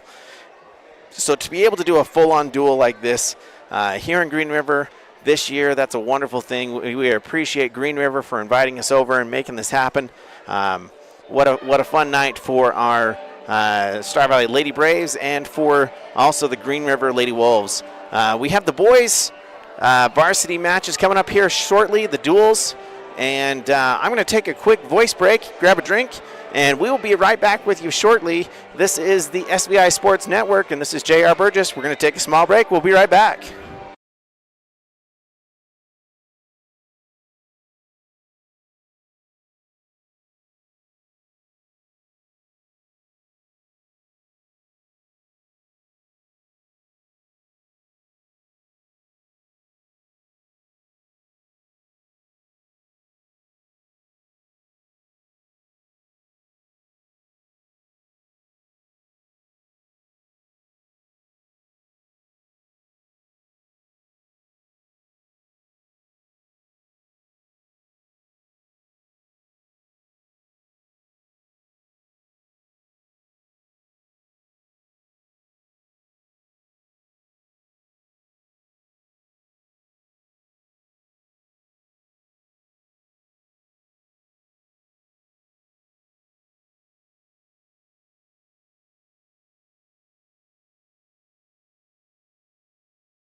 All right, welcome back, Braves Nation. Thanks for joining us here on the SVI Sports Network as we are broadcasting live from the Green River High School for the varsity duels for both the boys and the girls. We just finished up with the girls varsity duel, and we've got Coach Waldron here with us. We're going to have a little chit-chat and hopefully just get a little bit of insight from the man down on the mats. Coach Waldron, thanks for joining us. Hey, thank you, JR. Thanks for having us. Hey, great duel tonight. I was just talking to the, saying that it's nice that we actually have a duel format now for the Lady Braves. It seems like the girls' team is growing rapidly, but we don't have full teams wrestling against each other. So to have a true duel format was kind of fun tonight. That is a lot of fun, and the ladies really like it.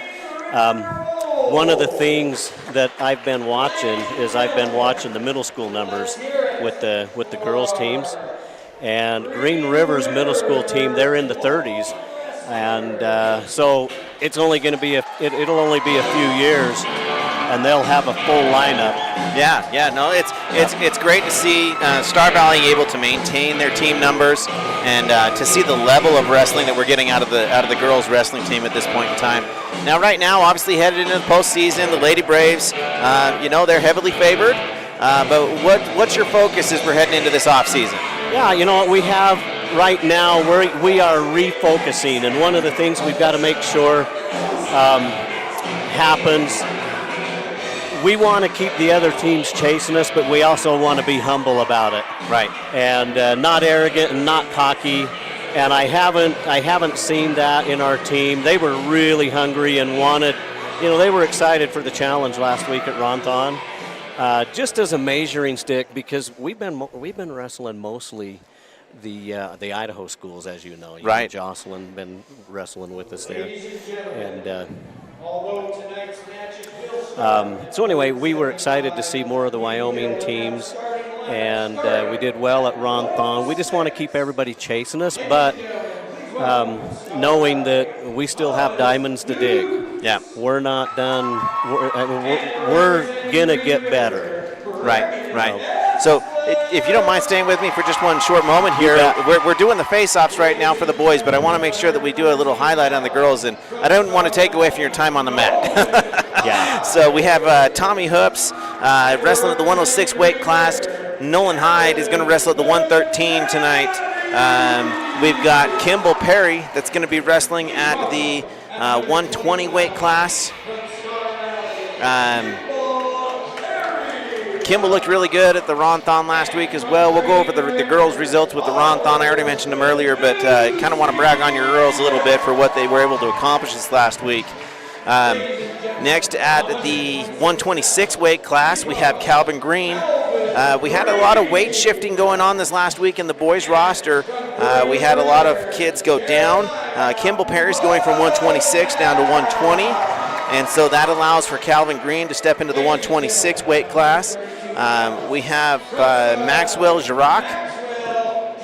That is, he's going to be wrestling at the 132 weight class for us tonight.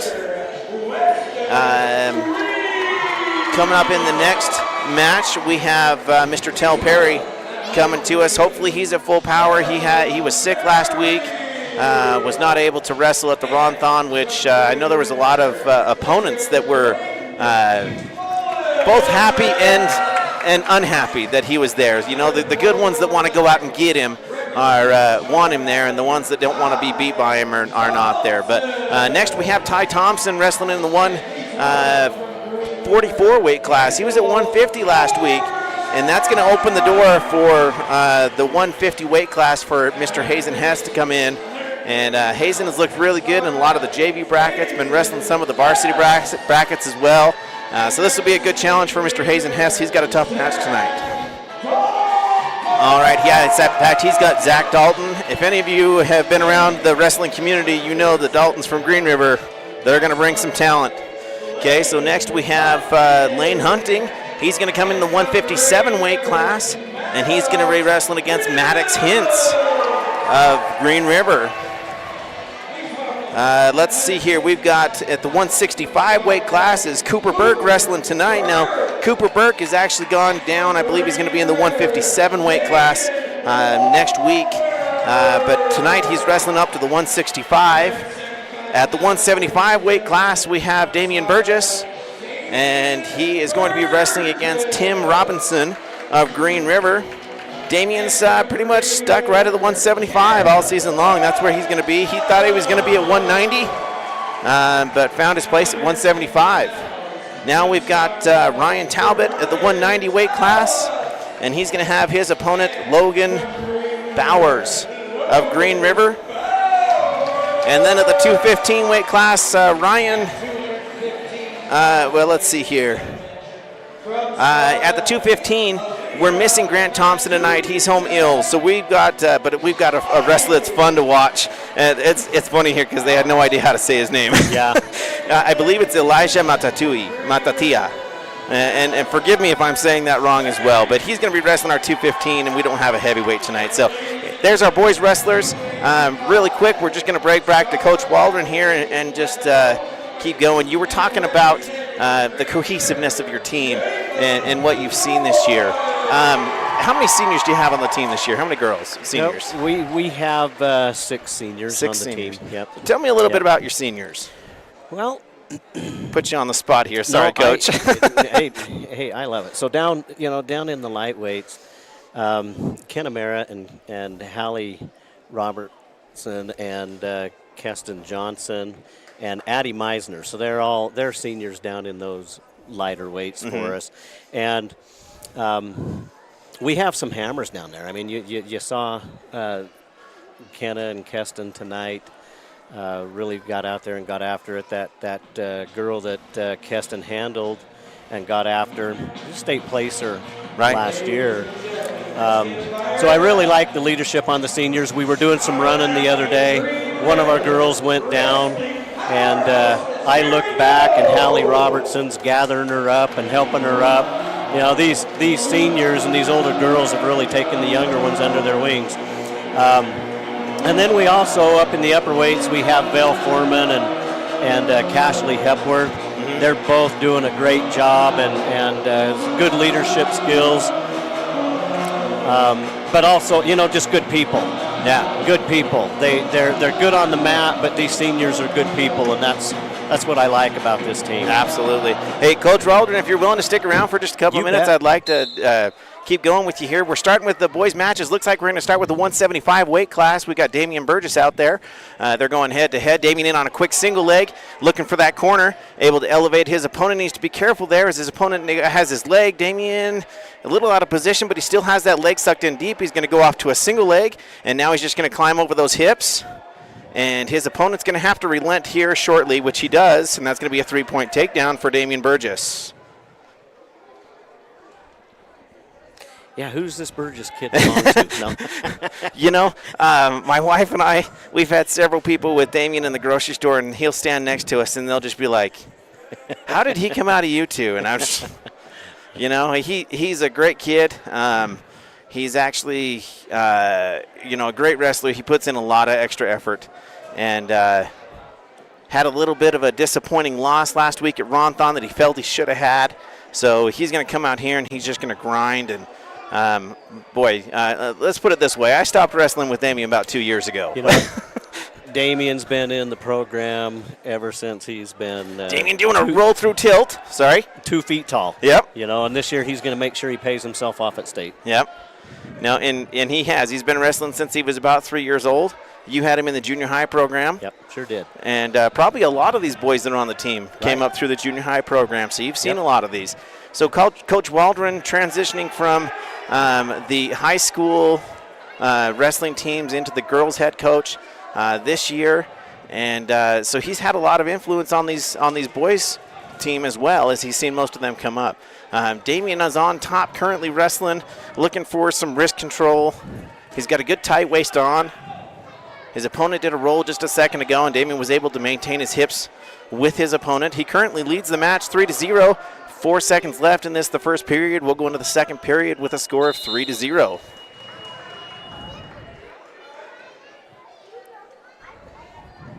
Boy, it's been fun to see a lot of these boys. I remember, in fact, we have a picture that we dug out of Ty Thompson and Damien at USA Wrestling. They couldn't have been more than 6. And, boy, it's just fun. You know, the spunky little redhead of Ty Thompson and, you know, the blonde curly head of Damien. He's lost the curl since, but it's fun to see how they've progressed. Yeah, and you know what? Enjoy it, because you know what? It doesn't last forever. Yep. You know, my sons, and we have those pictures and all those experiences, and I miss it. I miss getting to watch my kids wrestle. Yep. Yeah, and it's Damien will be our first one out of the house, so we're just soaking in everything that we can.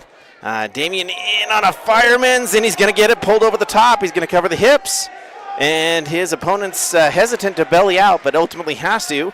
It's another 3-point takedown for Burgess. That's going to make it 6-0. So Damien did wrestle a Green River kid, I think 2 weeks ago, or maybe it was even last week at Ronthon. I don't think this is the same kid, though. Damien, what's he got? He's got a 3/4, or he had a power half on. He's going to abandon that and head back behind. You know, for his tall and a heavyweight class, that was a nice-looking fireman. Yes. Lower in the level and get down low to finish there. His opponent went with another roll. That's the second time his opponent's done that. Damien doing a good job keeping that tight waist on and keeping those hips covered right over the top and rolling with him.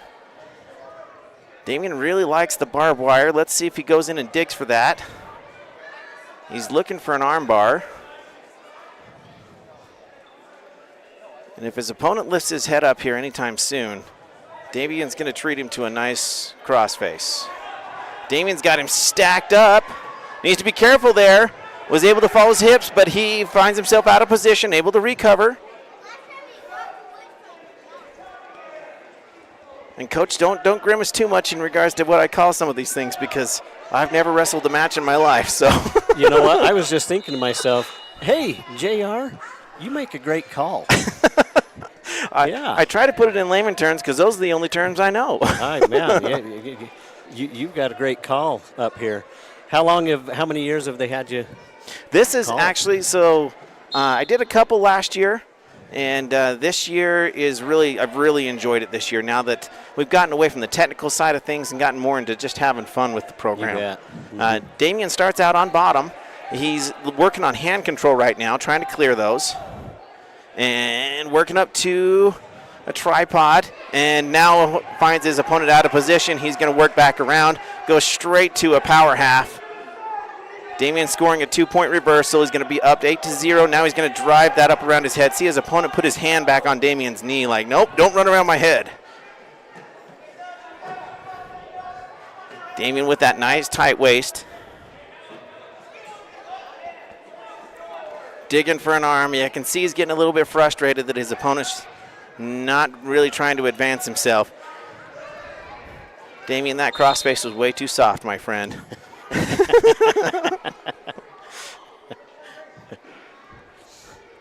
I'm going to say, I don't think Damien's bleeding. He's not much of a bleeder.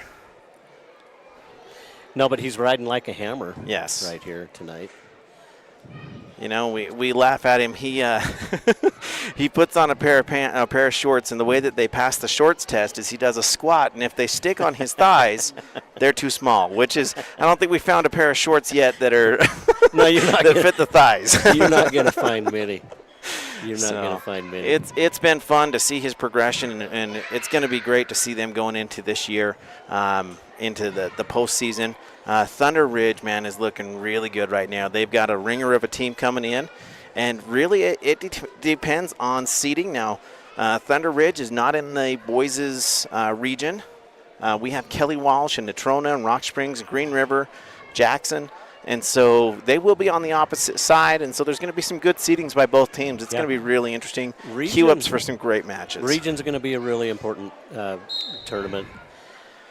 Like you said, for the seeding and the placement for the state, and how you cross into that other region's top 1s and 2s. Green River trying to do a sit-out. Damien able to block that arm and return him back to the mat there. Looking to scoop an arm into a chicken wing, but he's got a wrist underneath. His opponent doing a good job of claiming. His opponent keeps putting his head down, and that's, I can tell Damien, You watch a little bit later in this match, Damien's going to feed a really hard crossface when his opponent finally does pick his head up. Well, that opponent's smart. Oh, yeah. I mean, who wants Damien's forearm Nobody. in his nose, you know? So he's, yeah. His opponent's up to a tripod. Damien able to return him back down to a base. Now Damien able to chop that arm and pull him down to the mat. Puts a shoulder to the mat. He's going to be digging out on that barbed wire. And his opponent doing a great job of reaching through, grabbing Damien's thigh. He's going to do a belly dump. And now he's going to leverage that barbed wire over. And, boy, his opponent did a great job of staying based up in that and not letting Damien belly dump him. That's going to be 8-0 at the end of the match. So a great match for Damien Burgess. And that'll be a 3, let's say that's a major decision, so that'll be a 4-point win, 5-point win. And that was a dominant 8-0 win. You know, and sometimes we've been watching Damien, and he wants to go into a headlock sometimes, and you'll hear me yelling from the side of the mat, no, grind, because he has such a good ankle pick or go around the single leg, and sometimes he just gets a little too anxious with wanting to throw guys. So, hey, there is nothing wrong with a dominant 8-0 win. Right. No need to get impatient and start reaching over and doing things. Just sit back, take what's there, and just keep grinding. Ryan Talbot, man, he's got a tough match here. He's got Logan Bowers of Green River. Green River went in on straight in on a headlock and just bulldozed him right down to the mat, and Ryan's going to get pinned. Pretty short match. I was talking to Coach Clark. He was saying that between the two teams, there's probably 20 kids ranked in the top 3. Wow. In the state right now. Wow. So just a heck of a match here. It's going to be fun. But you know, it always seems like every year our matchups with Green River, they've just always been so fun. I remember several years ago, we had the number 1 ranked team in the 3A. They had the number 1 ranked team in the 4A. Tons of 1s and 2s crossing, and they're just fun matchups when these two teams get together. Absolutely. So we got Elisha up on the mat right now at 215. He's kind of fun to watch. So Elisha's only been wrestling for 1 year, and he's very athletic, but he kind of wrestles like a bulldog. He wrestles like a football player. Let's put it that way. Well, it's great, just like that. I call that a tackle takedown. Yeah, and I was telling Coach Clark on the bus ride down that at the Ronthon last week, he had the slickest looking power double that I've seen, all year, and we just saw it again right there. Yep. Isn't it Jordan Burrows that has that blast double that just grabs right in, and it's just basically a tackle. But just to touch back on your girls, they had a great week at Ronthon. They ran away with the tournament, and I believe we've got the placers here. I mentioned a little bit earlier about the placings. I mean, overall, the team took first place. Mm-hmm. You have Belle Foreman that wins the tournament, wins her bracket. We've got Keston Johnson at second place, Remy Allman at second place. All of those looked phenomenal at Ronthon. Yeah, and Keston and Remy, they both feel like they can do better, Mm-hmm. So that's what is also great about that is that they were disappointed. They were happy with how they did, but disappointed in not actually winning that the whole thing. And I like that about both of them. Leaves them a little hungry for state. You bet. Yeah. You bet. And then Elisha's working on a power half there. Now he's transitioned off, trying to dig an arm out here as we continue to talk with Coach Waldron, the head coach of the girls team. Elisha's now looking for, it looks like a barbed wire, but he doesn't have the 2-on-1. He's just got both arms trapped as he's running around the head. His weight's a little bit too off to the side, but he is going to get the pin out of it. So Good win for Elisha. And he's going to be wrestling behind Grant Thompson. That's going to be a mean 1-2 combo of Elisha and Grant going into regionals and state there. And go back to Ronthon here. We have Carly Angel placed third, Hallie Roberts at third, Brooke Schwab at fourth, Cashley Hepworth at fourth, Paisley Harbaugh at fifth, and Lillian Anderson at fifth, Kara Andrews at sixth, and Oakley Hepworth. I mean, that's your whole starting lineup. You bet. You know what? They all placed really high. I think it was 10 out of the 14 weights that we were able to place at. Uh-huh. I thought Oakley and Paisley at 130, I thought they both did a great job. because that's a place in tournaments where we haven't been able to get the team points. Right. And both of them stepped up, and now Paisley's going down to 25, so we're splitting them apart, and she looked really good here tonight. Carly dropping to 100 just gives us another hammer there, where she and Kenna don't need to be in the same Really league. quick, Coach. Now we got Tommy Hoops up wrestling for Star Valley. And a little twirl out of bounds. No points scored yet at this point in time. Tommy in on a ankle pick, not able to get there. He was a little bit far away. His opponent able to block, hooks up a cradle, and he's going to go straight. Oh, he does. He just sucks it right underneath him. And Tommy's fighting off his back. I don't think that's going to be tight enough for a pin, but Tommy's definitely going to have to fight off bottom here. Who's his opponent? We've got Brecken Elsick of Green River. He still has that cradle locked up, moved him all the way across the mat. Tommy doing a great job of hanging onto that leg to prevent him from leveraging over.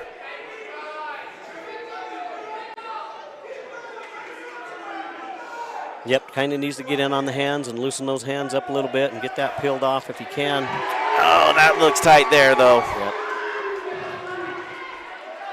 Tommy's still fighting. It amazes me how these little guys fight off bottom. Now, that being said, watching the girls wrestle and how flexible they are, some of the positions the girls get out of, I'm like, if that was the boys' match, that dude would have been pinned every single time. Oh, yeah. I was mentioning earlier, I had a discussion with Coach Clark in regards to how we really haven't seen your entire team yet, right? So we've been seeing the varsity girls coming out and wrestling, but now at regionals, can you still qualify 2 girls in each weight class for state? Yeah, we get to take 2 in each weight to region, and the top 8 in region get to go to state regardless of what team. If we have 2 that in a weight that can be in the top 8, we get to take them to state. Now one will just score at state, but man, the experience and the accomplishment for the girls to do that, and we're hoping that we can do that in a couple of the weights. Yeah, so I'm going to make you put a guess out there a little bit. So you've got 12 weight classes, right? 14 weight classes. Yep. So we got 14 weight classes. You can take 2 in each weight class, so a maximum of 28. Coach Clark said he'd like to take 25, 26. Hopefully we can qualify all those boys into state. Where do you feel like we're going to be for the girls' teams? Well, you know what? We're going to be taking 23 to region. Oh, wow. So we're with injuries and sickness, and we have lost a lot to injuries. And yes. So we're down to 23 of the ladies. I feel really. I think all of our varsity girls were going to get qualified, and I have hopes. I would love to take 23. That'd be awesome. But I don't know. We have some young and some inexperienced wrestlers. I'm just excited for them to get to have the opportunity for it. Yeah, and I'm not trying to create a competition here by any means, because yeah. I mean how young the girls' program is at this point in time. No, Tommy in on a good single leg, able to transition off to a double leg, sits into his opponent, and his opponent's going to belly out. That makes the score 4-8 in the second period. About a minute and a half left. As I was saying with Coach Waldron here, is the girls' program is just so young, but yet it seems to have matured so quickly. Right, and it's going to continue to do that. Like I was saying, the middle school numbers across the state are really good. Several of the middle schools have more of the ladies wrestling than the high schools do, and so I'm excited about that.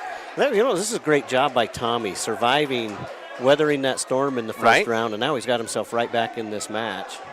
Where he was close to being pinned. And able to work his opponent out of bounds before he's getting that escape point. So we're still at 4-8. His opponent into a quick sit and then hops right up to his feet.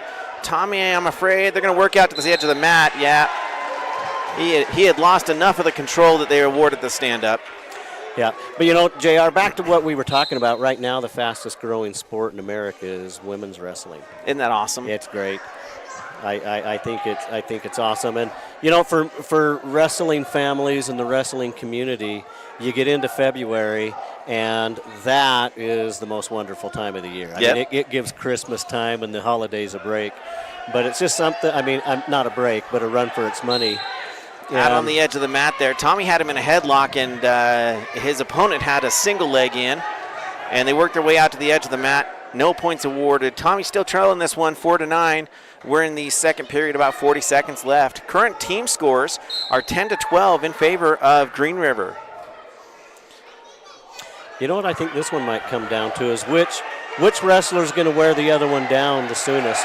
Yep. Maybe. Green River on a good single or double leg there, able to elevate Tommy's legs and get him back down to the mat. Tommy's going to get another escape point here. That's going to make the total score 5-12. Tommy in on a double leg.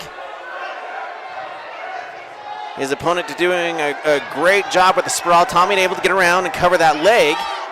There you go. And there we go. Forces into him. He's going to get that takedown. This is going to come right down to it, Coach. You bet. Yeah. 8-12 going into the third period.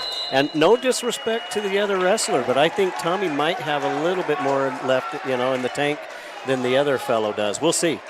We'll see. It kind of looked like it right there, and you can, you can see this. Is it Ashley? Eslick, I believe. Tough kid, right? But he's breathing a little bit, isn't he? Yeah. I don't expect you to stay here all night. You're welcome to stay as long as you want, but I just really want to give a big shout out to you and your coaching staff. Who are your assistants once again? I always get the Kenningtons mixed up. Carmen Kennington and Jeff Anderson and Lindsay Lawson she's a volunteer coach. I'm just super happy with the staff. They do a lot of the work, and the ladies, the girls, look up to them and appreciate them. But most of all, we're having fun with this team. Tommy in on a double leg again. He's going to do the same thing he did last time. He's going to try and get around that corner and cover that leg. He does cover the leg. Now he's just got to have his opponent's going to have to relent sometime here soon. He does have Tommy's ankle, and that's what's keeping Tommy from being able to cover, but Tommy just keeps pushing. Keep your foot in, Tommy. There. And he's going to get his three-point takedown. Hey, that's 12-12. We got 1 minute left in this match. Man, what a comeback by Tommy. Yep, great. Working a little clock over there. And now his opponent will probably step out of it. He doesn't want to go out of bounds, I guess. I thought he would. Now it's going to be important here just to stay back, working back, not getting high, not getting impatient, trying to get that one more turn for the win. Because Tommy can take his opponent down if this goes in. Okay, now he's going to need to. Coach is over here yelling, cut him, and you got all the varsity boys saying, cut him. Yeah. So Tommy's now down by 1 point, but Tommy's had 2 double leg takedowns. He's been able to step over that back leg and get him, so Tommy's got to get in on a shot here. 20 seconds left. He's got to go. He's in on a single leg. His opponent's sprawling, but Tommy's got him elevated. Tommy's just got to drive. Keep going. He got around the edge. Now he needs to get the hips covered, and he does, and he's going to get the win out of this. 8 seconds left. What a great win for Tommy Hoops. Way to grind that out. He spent almost the entire first period on his back in a cradle. And to fight back and win this one 15-13 with 10 seconds left, that's amazing. And he's fired up. Oh, yeah. Sometimes all it takes is a match like this to really kickstart, kind of a... Tommy's looked good, but that's the best I've seen Tommy.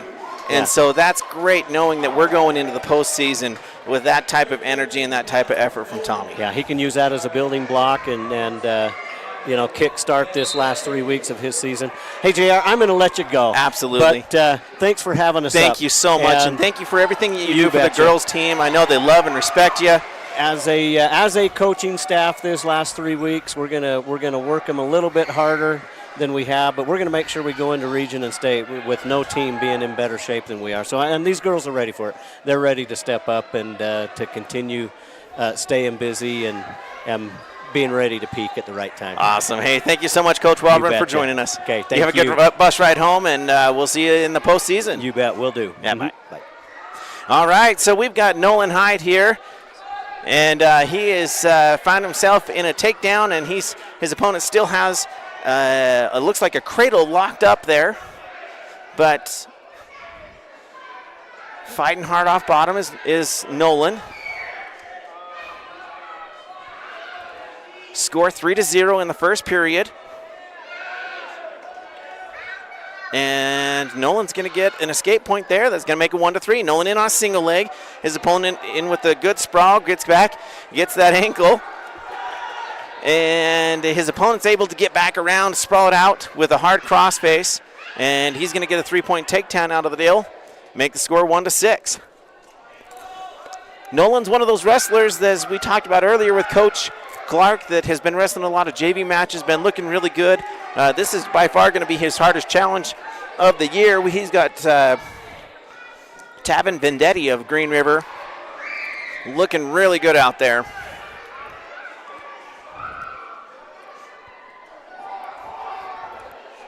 Nolan fighting off bottom.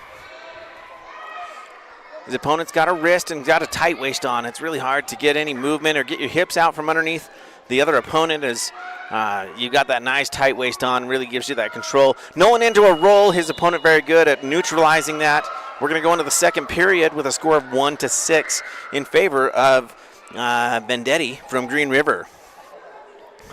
Wow, what a match from Tommy Hoops.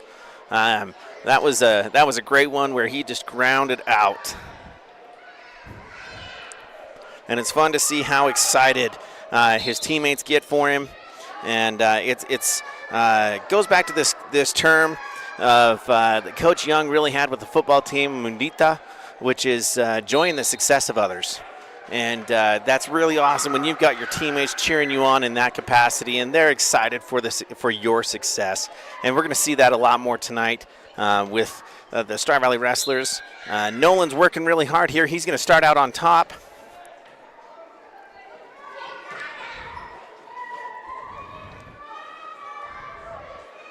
Nolan's got an inner thigh grab. He lets that go. He's going to go around, working for a wrist. Team scores right now. I mean, we knew this was going to be close. It's 13-12 in favor of Star Valley, and that's going to go back and forth throughout the night. We just have some really great high-caliber wrestlers on both sides here. So many of these kids are ranked highly going into the postseason, and this is just a great duel. We're so happy that we can come down here and duel with the Green River Wolves, and that they've got us here participating with them. Back to center here, scores 1-7 in favor of Green River. Green River is able to get in on a double leg, able to elevate and return Nolan to the mat. He's on his butt right now, and now he's going to belly out. Score is currently 1-10 in favor of Vendetti of Green River over Nolan Hyde of Star Valley. Nolan works his way up to a base. Green River with a good tight waist on. And they're going to go out of bounds. Back to the middle of the match.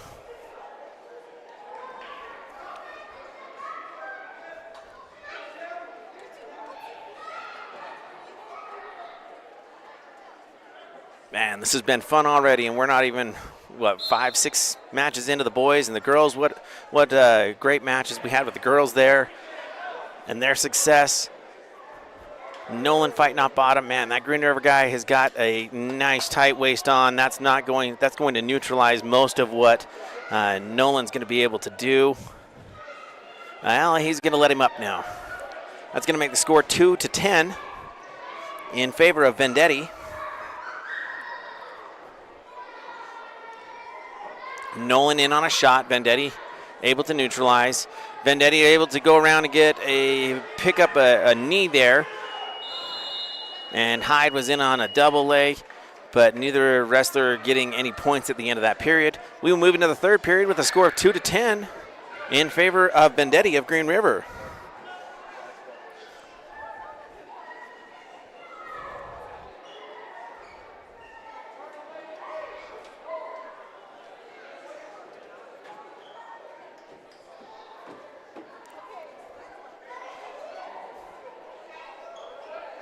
Hyde going to start in the down position. His opponent straight to a knee and a head, looking for a cradle lock. Unable to get it. Nolan's going to stand up. That's going to give him an escape point, 3-10. Third period, minute and 40 seconds left in the period. Nolan in on a single leg. Green River able to sprawl it out. Nolan doing a good job of driving him out to the side of the mat. We're going to center it back up.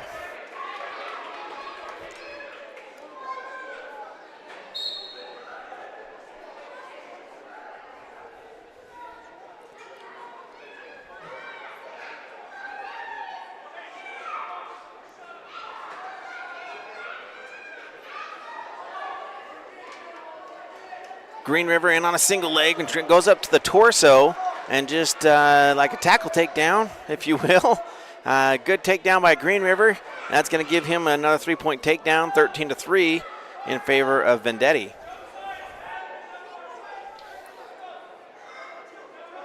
Vendetti looks like he's got an arm on the left-hand side. Possibly a chicken wing. You can't really see it from this side.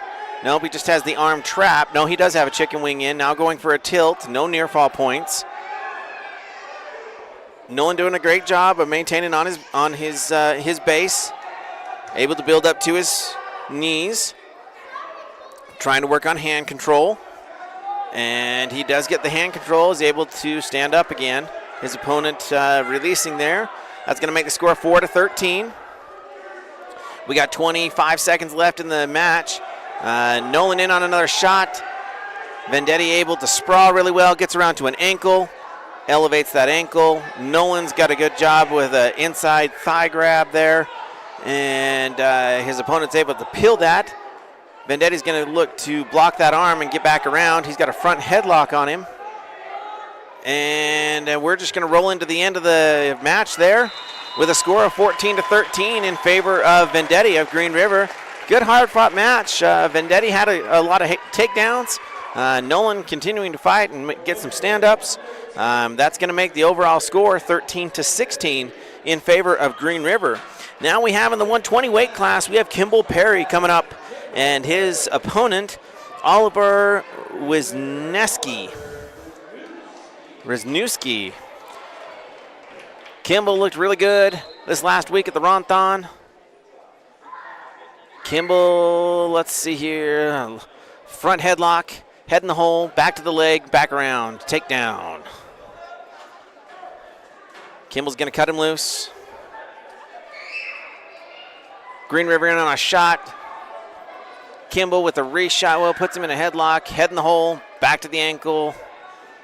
Back to the takedown. So another takedown for Kimball. He'll probably cut him loose again.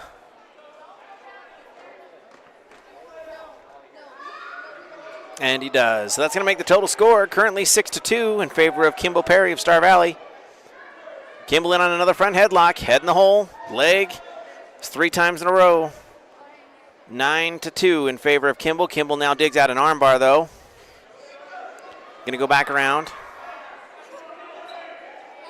Settling in that armbar where he wants it. Doesn't have the armbar yet. He does have wrist control.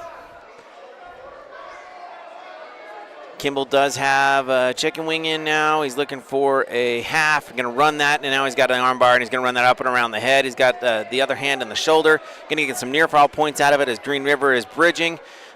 Kimball breaks down the bridge. He's going to transition off to...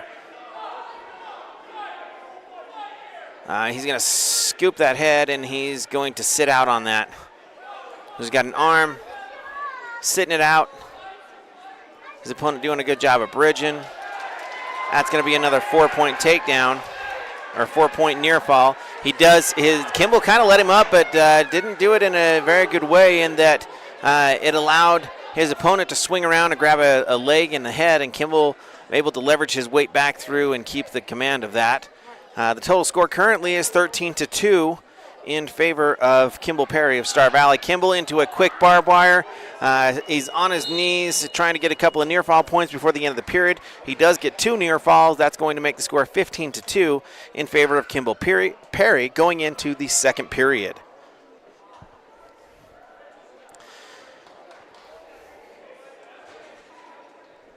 Kimball will be starting on top.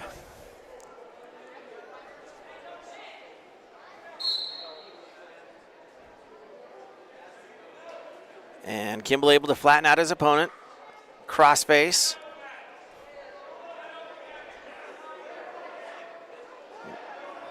Posted his hand below the knee. Cranking on some leverage there. He's got the barbed wire locked up. Now he's got the leverage there. Kimball will get off his knees now and put the weight right on his chest. His opponent able to squirm out of that, though. That's going to be 4 near fall points for Kimball Perry, and that's going to be a tech fall. So good win for Kimball Perry.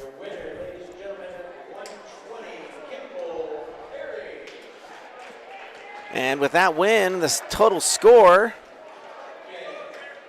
should go, that should be a 5-point win or 5-point match there. That should make it 18-16 in favor of Star Valley. All right, now we've got Calvin Green coming up in the 126 weight class, and he's going to be wrestling against Jeremiah Moosbach.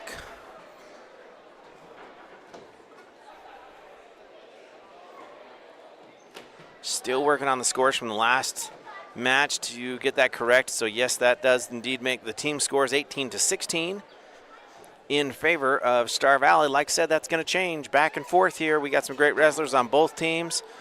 Great night of wrestling. You can't ask for anything better when you get the Green River Star Valley duel. Many times it has come down to the last match. Such great wrestlers and great wrestling programs on both sides. So here we go with Calvin Green against Jeremiah Moosbach of Green River.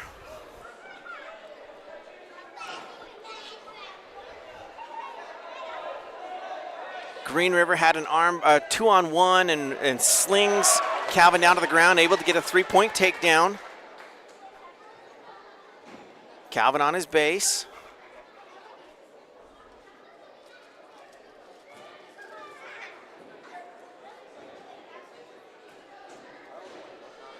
Looking for an arm pry is Green River. He's able to get it. Calvin trying to get his arm back.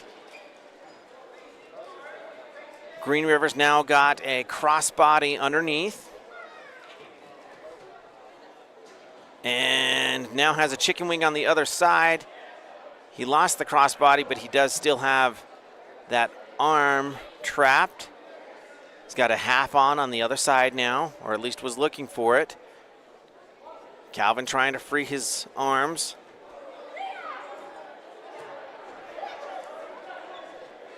Now he's got a full on with that arm trapped and trying to leverage him over. Calvin's doing a great job of, he's able to clear his arm, and that allows him to stay on his base.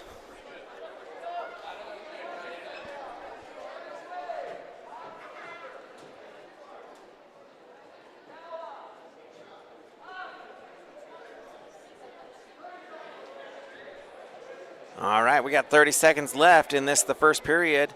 Score 3-0 in favor of the Green River wrestler.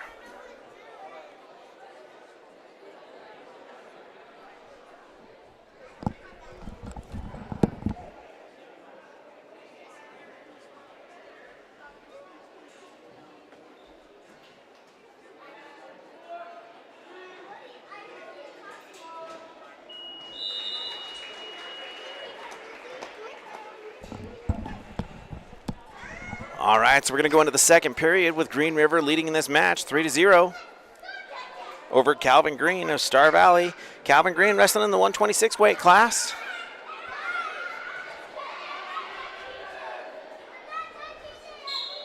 Calvin starting on bottom, immediately up to his feet. His opponent able to scoop underneath that leg, grab an ankle, and able to return Calvin down to the mat.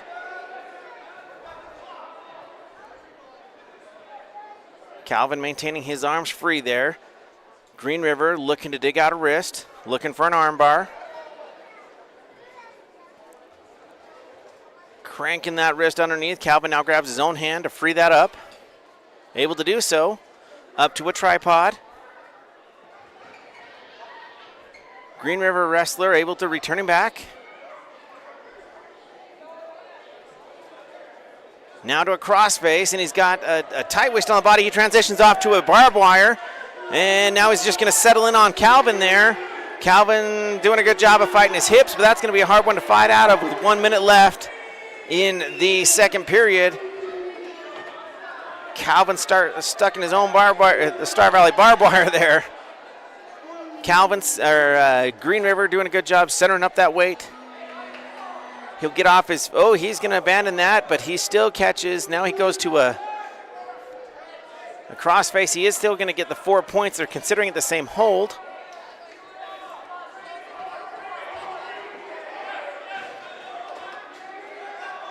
And Green River still has that arm. He finally does release that arm, so that's going to be a 4 near fall points. That makes the score 7-0 in favor of Green River. Calvin fighting hard off of his back for a good portion of this match. These are good matches for some of these wrestlers that have been, floating between the varsity and the first JV. And Calvin's been a great. Oh, Calvin just bounced his face off the mat. That could not have felt very good.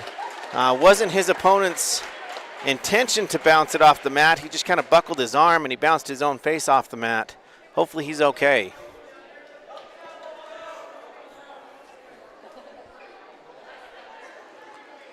All right, now we're going to go into this, the third period. Green River leading 7-0. Calvin goes for an ankle. His opponent able to neutralize, and they're back to looks like a referee's position there. Calvin looking for hand control. I think he's got a wrist underneath. Nope, he doesn't, but his opponent's able to spread the arms and stand up. That's going to be an escape point, makes the score 8-0.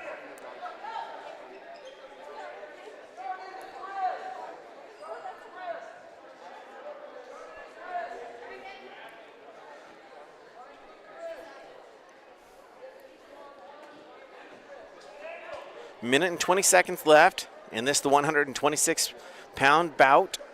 8-0 in favor of Green River. Calvin Green looking for a shot. They're going to work their way out of bounds. Back to the center.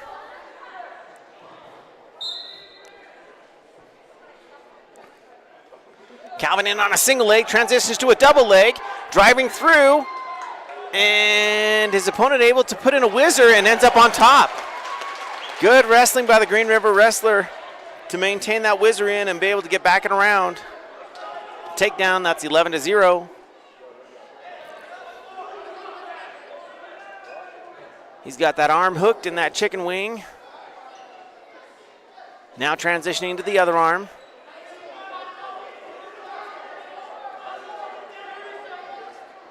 Now he's got a wrist. Now he's going to try and run that. Calvin doing a great job. He was trying to base up and he got caught there. And with that wrist, and that's going to put Calvin right to his back. And he's going to do a hard roll in the last-ditch attempt to get out. And Green River does a good job covering over the top of his chest.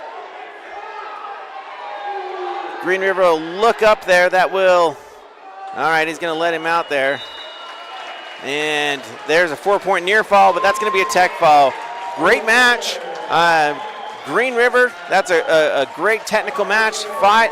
And Calvin Green fought all the way through on that. That's a wonderful, wonderful match. We're going to see a lot of that tonight, a lot of tough fought matches. Now we're going to move into the 138 weight class. We've got Tel Perry coming back. He's been sick for the last 2 weeks, so we're hoping that he's going to be at full capacity here. And he's going to be wrestling against Braden McMullen of Green River. This should be a good match. Oh, that is not Tel Perry, excuse me. We've got Maxwell Girac up first in the 132 weight class. So we got Maxwell Girac.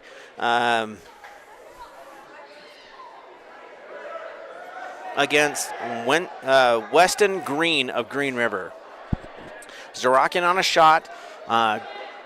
Green in on a headlock. They're going to separate and go back to the middle of the mat. Max in on a double leg. Abandons that, back up to their feet. Green River in on a single leg, able to elevate. Max doing a good job of putting that whizzer in. Hopping around, Green River adjusts and not able to get a takedown. Good job by Max by getting his leg back. Back to the middle of the match. Ankle pick by Green River. Rolls Max right to his back. That's going to be a 3-point takedown. Max is now caught in a cradle. And Green River's trying to roll that back up. Max does have a hold of Green River's torso. Driving through. Green River no longer has, oh no, he still does have the cradle locked up. Girac able to get up to his feet. And great wrestling on both parties' part. That's going to bring the score 3-0 as they work their way out of bounds. Girac will start back on bottom. 48 seconds left, and this is the first period. Team score is currently 18-21 in favor of Green River.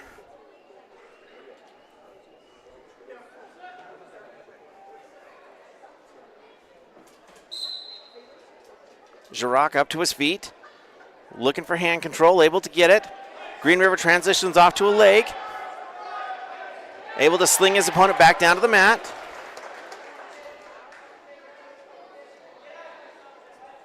And Max will need to build up to a base and get going again here. Green River looking for a wrist.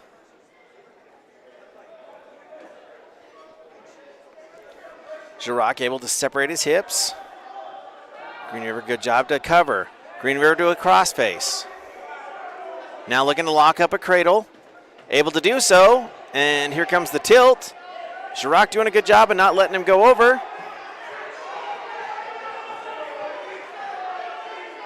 And there it goes. Oh, right at the end of the period, there's going to be no near fall points out of that. So Girac fighting hard. He's going to go into the third period only down 3 points. This is going to be a hard-fought match. Green River is going to go down for the second period. Girac will start on top. Green River immediately to their feet. Girac, he had close to having locked hands, but he ended up with a 2-on-1, able to do a mat return. Green River up to a tripod. Max looking for a cradle. He needs to be careful with his weight here. He does have a leg in. And able to break his opponent down. He does have a cradle locked up, but that would be incredible difficult. He is going to have to roll it back across his body, and he does. There's a reason they call it the suicide cradle. And he's able to work it back over. He does get some near fall points out of it. Boy, this would be a big win for Max if he can pull this one off. It doesn't look like that cradle's in super tight. I don't know that he's going to get the pin out of this, but he is going to get some near fall points.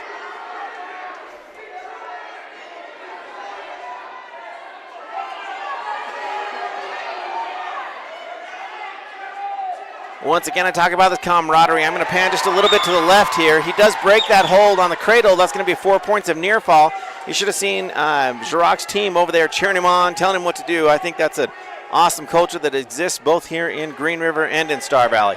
Girac's got a leg in as Green River's in a tripod, and Green River trying to shake him off. Max has a cradle locked up, but he is up to his post. He's going to do that same suicide cradle, and he does. And now he needs to get that knee in the ribs just like that right there. That's going to help flatten him out. His opponent's still stuck in that cradle. Can't see how close the shoulders are to the mat, but he's going to get another 4 near fall points out of that, and that's going to make the score 8-3 in favor of Max Girac of Star Valley. 9 seconds left in the second period. Max needs to make sure no points at the end of this 5 seconds here. Coaches hate that last second stand-up point, and that's going to do it for the second period. We're going to go into the third period. Score 8-3 in favor of Max Girac. Boy, this is going to come right down to the wire, I have a feeling. Both these wrestlers have been fighting hard for this one. Max has done 2 of those suicide cradles, and those are his only points that are accounted for, are the 2 cradles that he had locked up for the 4 near fall points in each one of them.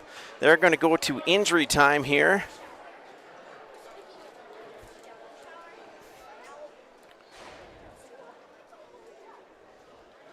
Boy, it's been a great one tonight. So Green River currently leads the duel 21-18 over Star Valley. We knew this was going to be a great one. It is every year. We look forward to this match.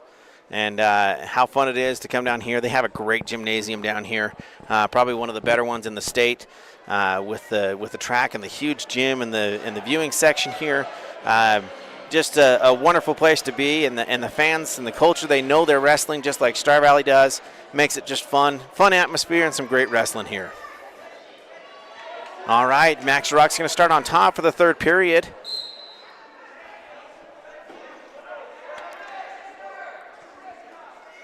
Max flattens out his opponent.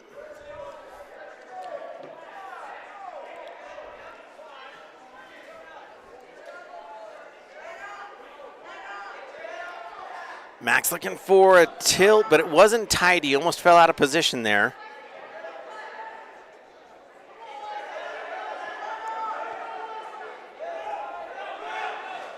Green River up to a tripod. Max has a leg in again.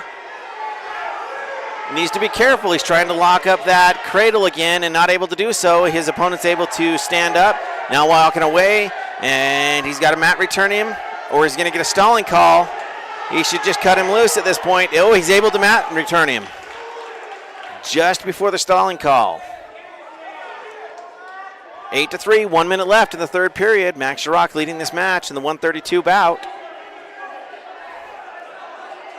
Max also needs to be careful that he doesn't get some stalling calls here as he's leading the match by 5 points. Max digging for some hands underneath. And once again, Green River up to a tripod. Max with a leg in. Max looking for a cradle.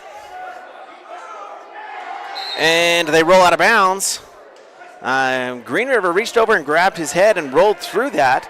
That very easily, had they been in bounds, could have been a reversal, but they rolled out of bounds while doing that. 36 seconds left in the match. Sharrock still starting on top.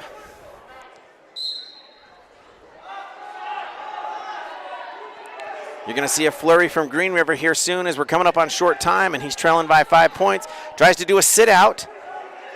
Sharrock needs to be careful here. He found himself out of position, and he just needs to clear his legs. Green River does, and that's going to be a reversal. Max just needs to roll down flat. He just, it would have been better just for him to get out the 2 points rather than to give up some near fall points. He is going to give up some near fall points here. Probably not a pin, but he is going to get the near fall, and that's still going to be enough to make it a win by 1 point for the wrestler from Green River with 30 seconds left. So a heartbreaker for Max Sharrock as he fought through the entire match and ends up losing by 1 point in the end. This is the wrestling we signed up for. This is great. Back and forth, Star Valley and Green River. That makes the team scores 18-24 in favor of Green River. All right, now we've got Tel Perry coming up. Tel Perry in the 138 weight class with Braden McMullen of Green River.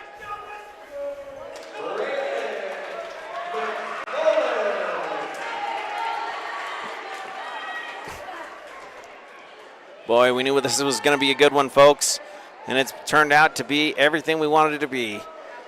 Great teams on both sides. Here we go with Tel Perry. Tel to a front headlock. Able to hook up the cradle, rolls through it. Finds his opponent on his back. His opponent trying to roll through that. Tel not able to finish that cradle. He still does have the cradle locked up. He's going to abandon that. He's going to get his 4 near fall points along with his 3-point takedown. Makes it 7-0 in favor of Tel Perry. Tel's got an arm dug out with an arm bar. Now he's going to look for that inside of the other arm to scoop that up. He lets go of that arm bar. Back around back. Tel's trying to dig out an arm. Tel's working on a chicken wing on the left-hand side. He's got it. He's able to trap the other arm and stacks up his opponent. Not enough for any near fall points. Tel still has that chicken wing on the one side, looking for a wrist control on the other. He's going to roll it down and run around the head. He's got that running around the head, trying to stack him up, and his opponent's able to get up to his knees, which is the exact way that you want to defend that. That was a great base up by Green River. Tel, however, powers it back down, and now he's going to continue with that arm bar up around the head, and now he's going to go back. 30 seconds left in the first period. The 138 weight class here in the Green River High School in Green River, Wyoming for the duels. Tel's able to scoop the head. He's got an arm. He's going to flatten that out as best he can. They are going to give him 2 swipes. So he's going to get 2 near fall points. That's going to make the score 9-0. 10 seconds left in the first period. Tel has that arm bar in on the far arm. 5 seconds left. Power or half on the other side. He's not going to have time to run it around the top, though. So we'll go into the second period with a score of 9-0 in favor of Tel Perry.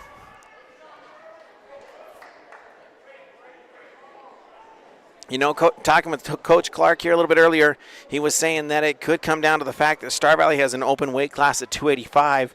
That could be the difference between the matches, and I believe that we are going to be very close to that being the determinant factor. Both teams are exchanging blows.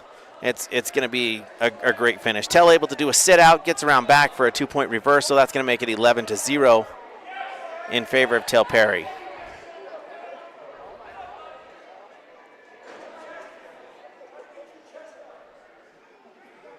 Tell's got an arm bar.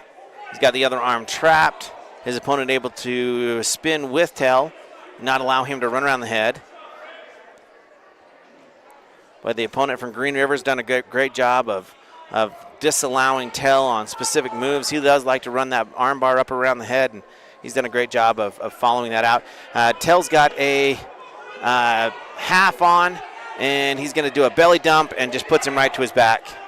He's going to get 4 more near fall points, and actually he's going to get a pin out of this. So that's a 6-point win for Star Valley. That's actually going to tie the score up at 24-24 going into the 144 weight class with Ty Thompson. Great win for Tell Perry with a pin. 6 Star Valley team points out of that match. All right, we've got Ty Thompson. Ty looked really mean last week at Ron Thon. We've got Kendall Porter from Green River that is going to be Ty's opponent in this 144 weight class. Team scores all tied up. First period with Ty Thompson, 144 weight class. Here we go.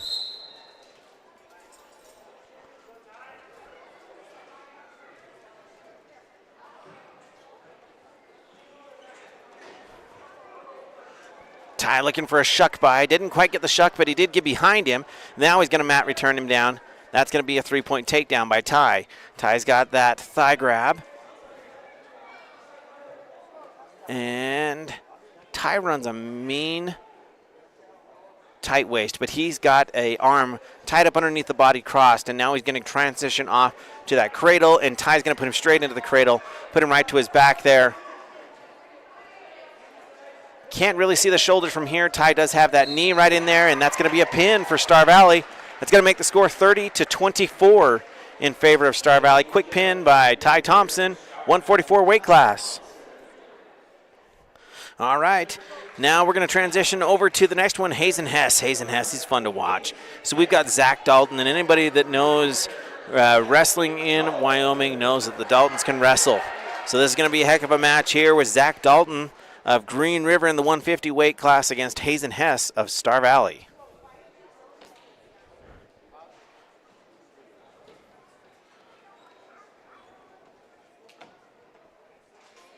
Looks like we've got a little bit of trouble at the scorer's table as they're trying to get the match brought up on Track Wrestling. Boy, we sure do appreciate you guys joining us tonight. This is the awesomest, or the best awesomest, how do you like that for a word? This is the best duel that we get to watch each year. And now that the girls team gets to have their own duel with the Green River Wolves, I think it only makes it better. So what an awesome thing to be here and be able to broadcast this out to you on the SVI Sports Network. Hazen Hess and Dalton of Green River, both of them jockeying for position here, setting up for their shots. Hazen tries to shuck, it doesn't work. All right, back to the middle here. Minute and 20 seconds coming up. Hazen was looking at a single leg, unable to get there.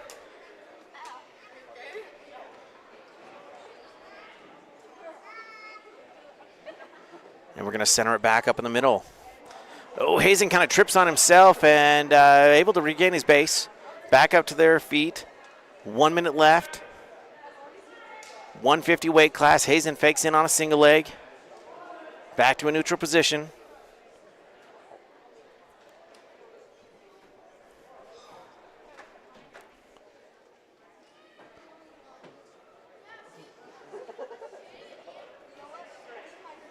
Shot and reshot fakes.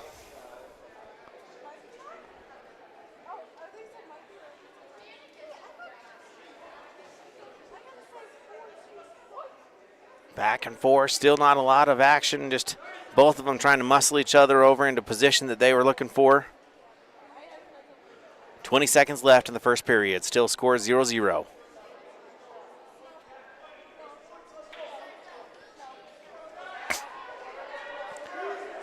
Hazen's got a 2-on-1, goes into a double. He's going to elevate and able to get the takedown. That's going to be a 3-point takedown. 8 seconds left in the first period. Needs to make sure that he doesn't allow for the 1-point escape, and he does. Great blast double by Hazen Hess right at the end of the period. That's going to make it a 3-0 lead for Hazen Hess as they're going into the second period. Quick shout out really quick to the Wyoming Army National Guard for sponsoring this broadcast and making sure that they're supporting all of the Star Valley sports team, and specifically in this case the Lady Braves wrestling and the Braves wrestling. Here we go again with the second period. Hazen leading by 3. Dalton in on a single leg, able to dump him out, but Hazen able to put his hips back around back. He did cover the back. That should be a 3-point takedown, and they do award that. Even though he has the leg, as long as he covers those hips, which he did, it is a 3-point takedown. Hazen in. It looks like he's got a front headlock on and was thinking about a cradle for a second. Maybe looking for a back. Oh, boy. Kind of looks like he's looking for a cradle now. He's able to grab the ankle of his opponent, pull him back, flatten him out a little bit more to where he wants him. Hazen still has a hard crossface on. He's got that elbow, and finally Dalton's able to clear that. That brings the score 6-0 in favor of Hazen Hess. 1 minute left in the second period. Boy, Hazen's looked really good. He's being very aggressive. Now he's trying to dig out the right hand of Dalton to try and get that into an arm bar. Unable to do so. Back to a hard crossface. He's got that locked on now as Hess. He locks up the cradle. Now he's going to clear his hips and go back for a tilt here. And he is able to tilt it back, but the cradle is not locked in tight. He needs to be careful he doesn't get out of position, and smartly goes back around the back.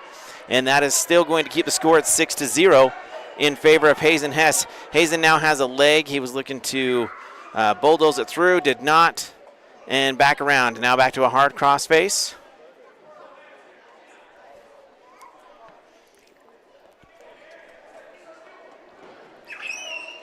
And 7 seconds left. Dalton looking for a stand-up. Hazen doing a good job of controlling the hands. Back to a crossface. 2 seconds, 1, and that's going to bring us into the third period. All right, score currently is 6-0 in favor of Hazen Hess of Star Valley over Dalton of Green River. Hazen is going to go down.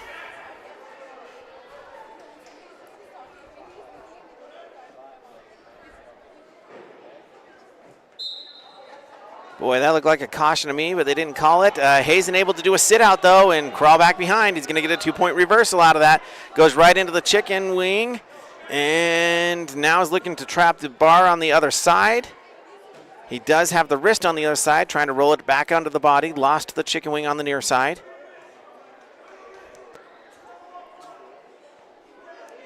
Hazen Hess leading the match 8-0 over his opponent Dalton of Green River. Dalton up to his feet, unable to escape. Hazen kind of caught him there. He's on his off hip, is Green River. And Hazen just wisely covers. Dalton of Green River up to his tripod. Hess able to scoop the leg, returning back to the mat. Green River looking for a sit out. Hess doing a great job of neutralizing that, grabbing the wrist on the opposite side, pulling that through.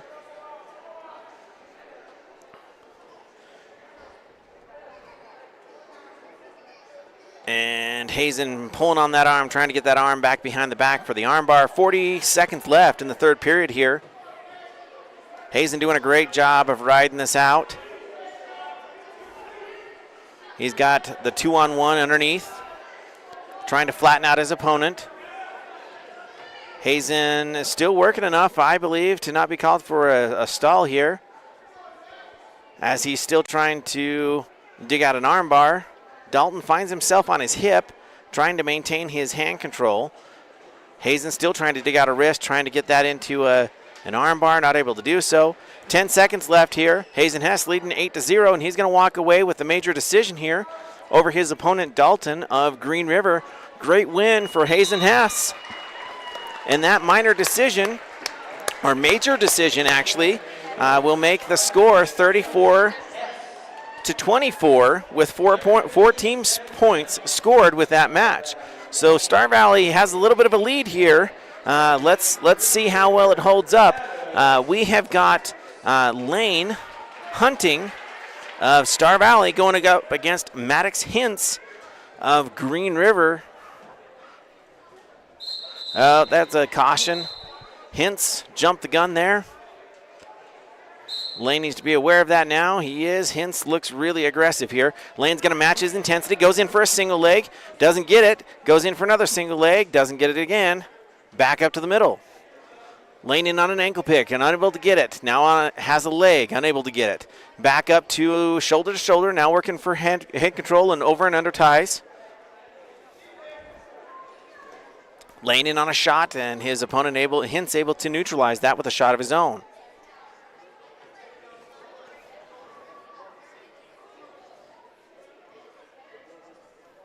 Hintz came out with a lot of intensity, and Lane is matching that intensity currently at this point.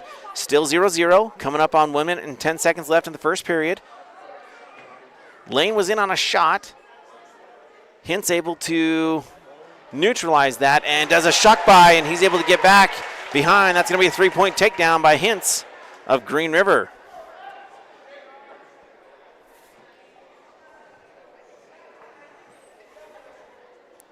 Lane trying to keep hand control underneath.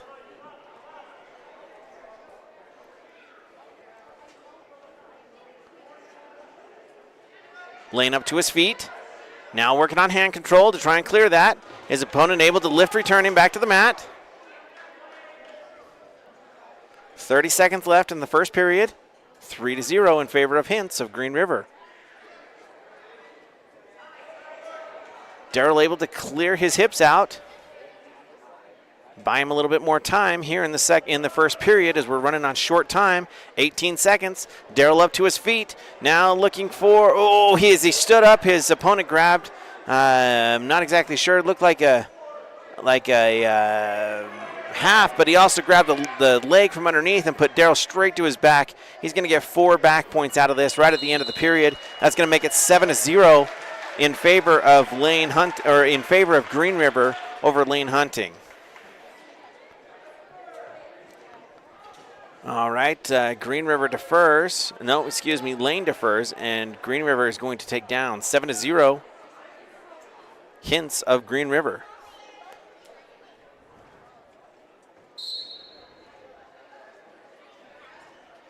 Hintz quickly to his feet. Hunting able to return him back to the mat. Hunting has an arm bar, across the back. Hintz able to get it back. Careful, Lane. He's a little bit high. He's trying to leverage that through. Now that he's on the other side of the head, he's not going to be able to maintain that, and his opponent's going to escape out of it. That's going to make the score 8-0 in favor of Hintz.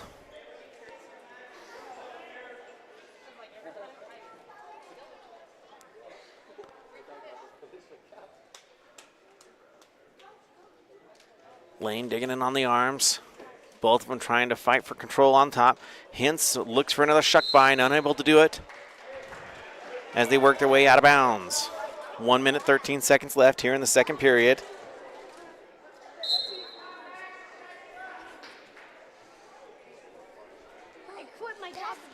All right, back at the center of the mat here.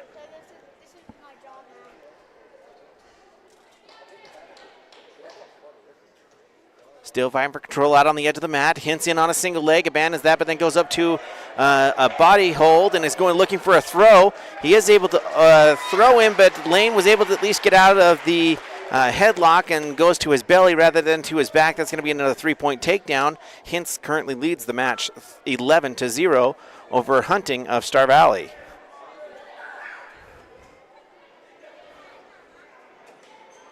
Hintz looking for an armbar.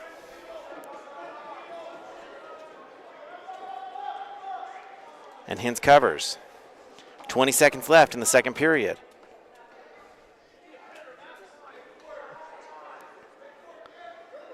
Hunting up to his feet and works his way out of bounds.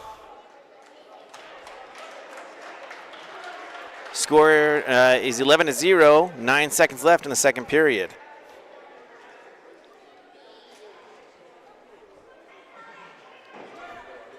Hunting needs to be careful here. He could be looking for some quick back points. Hintz able to cover well. Hunting maintains his base. 4, 3, 2, 1. Hunting not able to get out. That's going to head into the third period, 11-0. Hunting cranking this out, grinding it out. Even if he loses the match and it's a major decision rather than a tech fall or a pin, that still saves his team points. So a pin is 6 points for your team. A tech fall is 5. A major decision, which is 8 points or more, is 4 for your team. And a minor decision, which is less than 8-point victory over your opponent, is worth 3 points. So even if Hunting can grind this out, it still will be beneficial for his team in regards to the overall scoring. Hintz on top, looking for wrist control. Daryl doing a great job of just grinding this out, maintaining his base, maintaining hand control. Hintz now has a 2-on-1, able to lift return, Hunting back down to the mat. 1 minute, 20 seconds left in the period, in the match. Lane needs to keep on wrestling here. Hintz onto a power half, or onto a half. Flattens out Hunting. Hunting still working for hand control. Now working back up to a base, able to get back up to his knees. Now working for hand control to try and stand up. Knee slide. Still trying to clear those hands. Hintz looking for a half, unable to get there. Now transition to a power half, abandons that. He's got the 2-on-1 underneath on Hunting. 40 seconds left in this, the third period. Score 11-0. Hunting trying to not give up that arm bar, which he does not. Hintz wisely covers back. Hintz still has that 2-on-1. He finally relents on that, now looking for wrist control underneath. 20 seconds left in the match. Lane, he just put him in the cow catcher, reached back in for the cow catcher. Lane did not give that up. We got to hope that he can fight off his back for 10 seconds here and not give up a pin. Lane is able to roll back to his front there. That's going to make it 14-0, which will not give up the tech fall. So that's actually a pretty well fought match there for Lane. That will make, even though he falls 14-0 to Hintz of Green River, that only gives up 4 points to Green River rather than giving up 5. Had Hintz scored one more point on him, it would have been a tech fall, would have been one more point for his team. So the current team score is 34-28. Well fought match by Lane Hunting. Hintz is just a phenomenal wrestler there. Now we got Cooper Burke coming up here. Cooper won the Ronthon last week, so he is a beast, and I do believe that he wrestled against this wrestler from Green River last week, so he is one heck of a wrestler as well. This is Jaden Walther of Green River.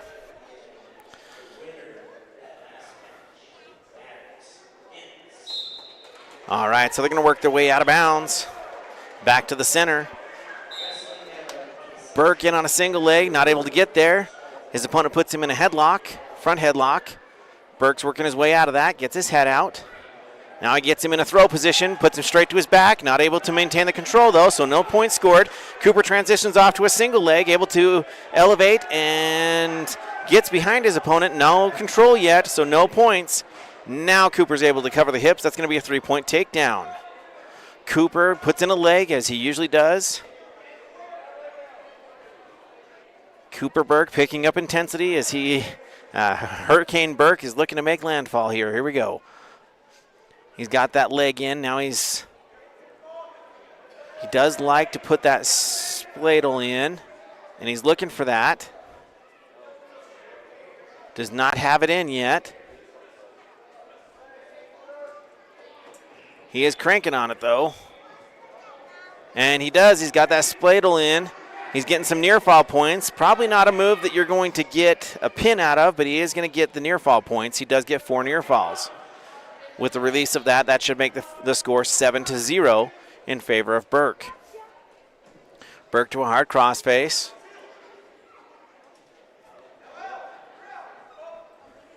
Doesn't land. Cooper goes to a tilt. Over rotates and finds himself out of position. His opponent gets a 2-point reversal. Oh, no, they haven't awarded the reversal yet because Burke has a leg, and that's going to end the period. So a nice flurry there by the Green River wrestler to force Cooper to wrestle through the end of that match without giving up any points, the end of that period. 7-0. And Green River's choice, he is going to choose the neutral position. Green River in on a single leg.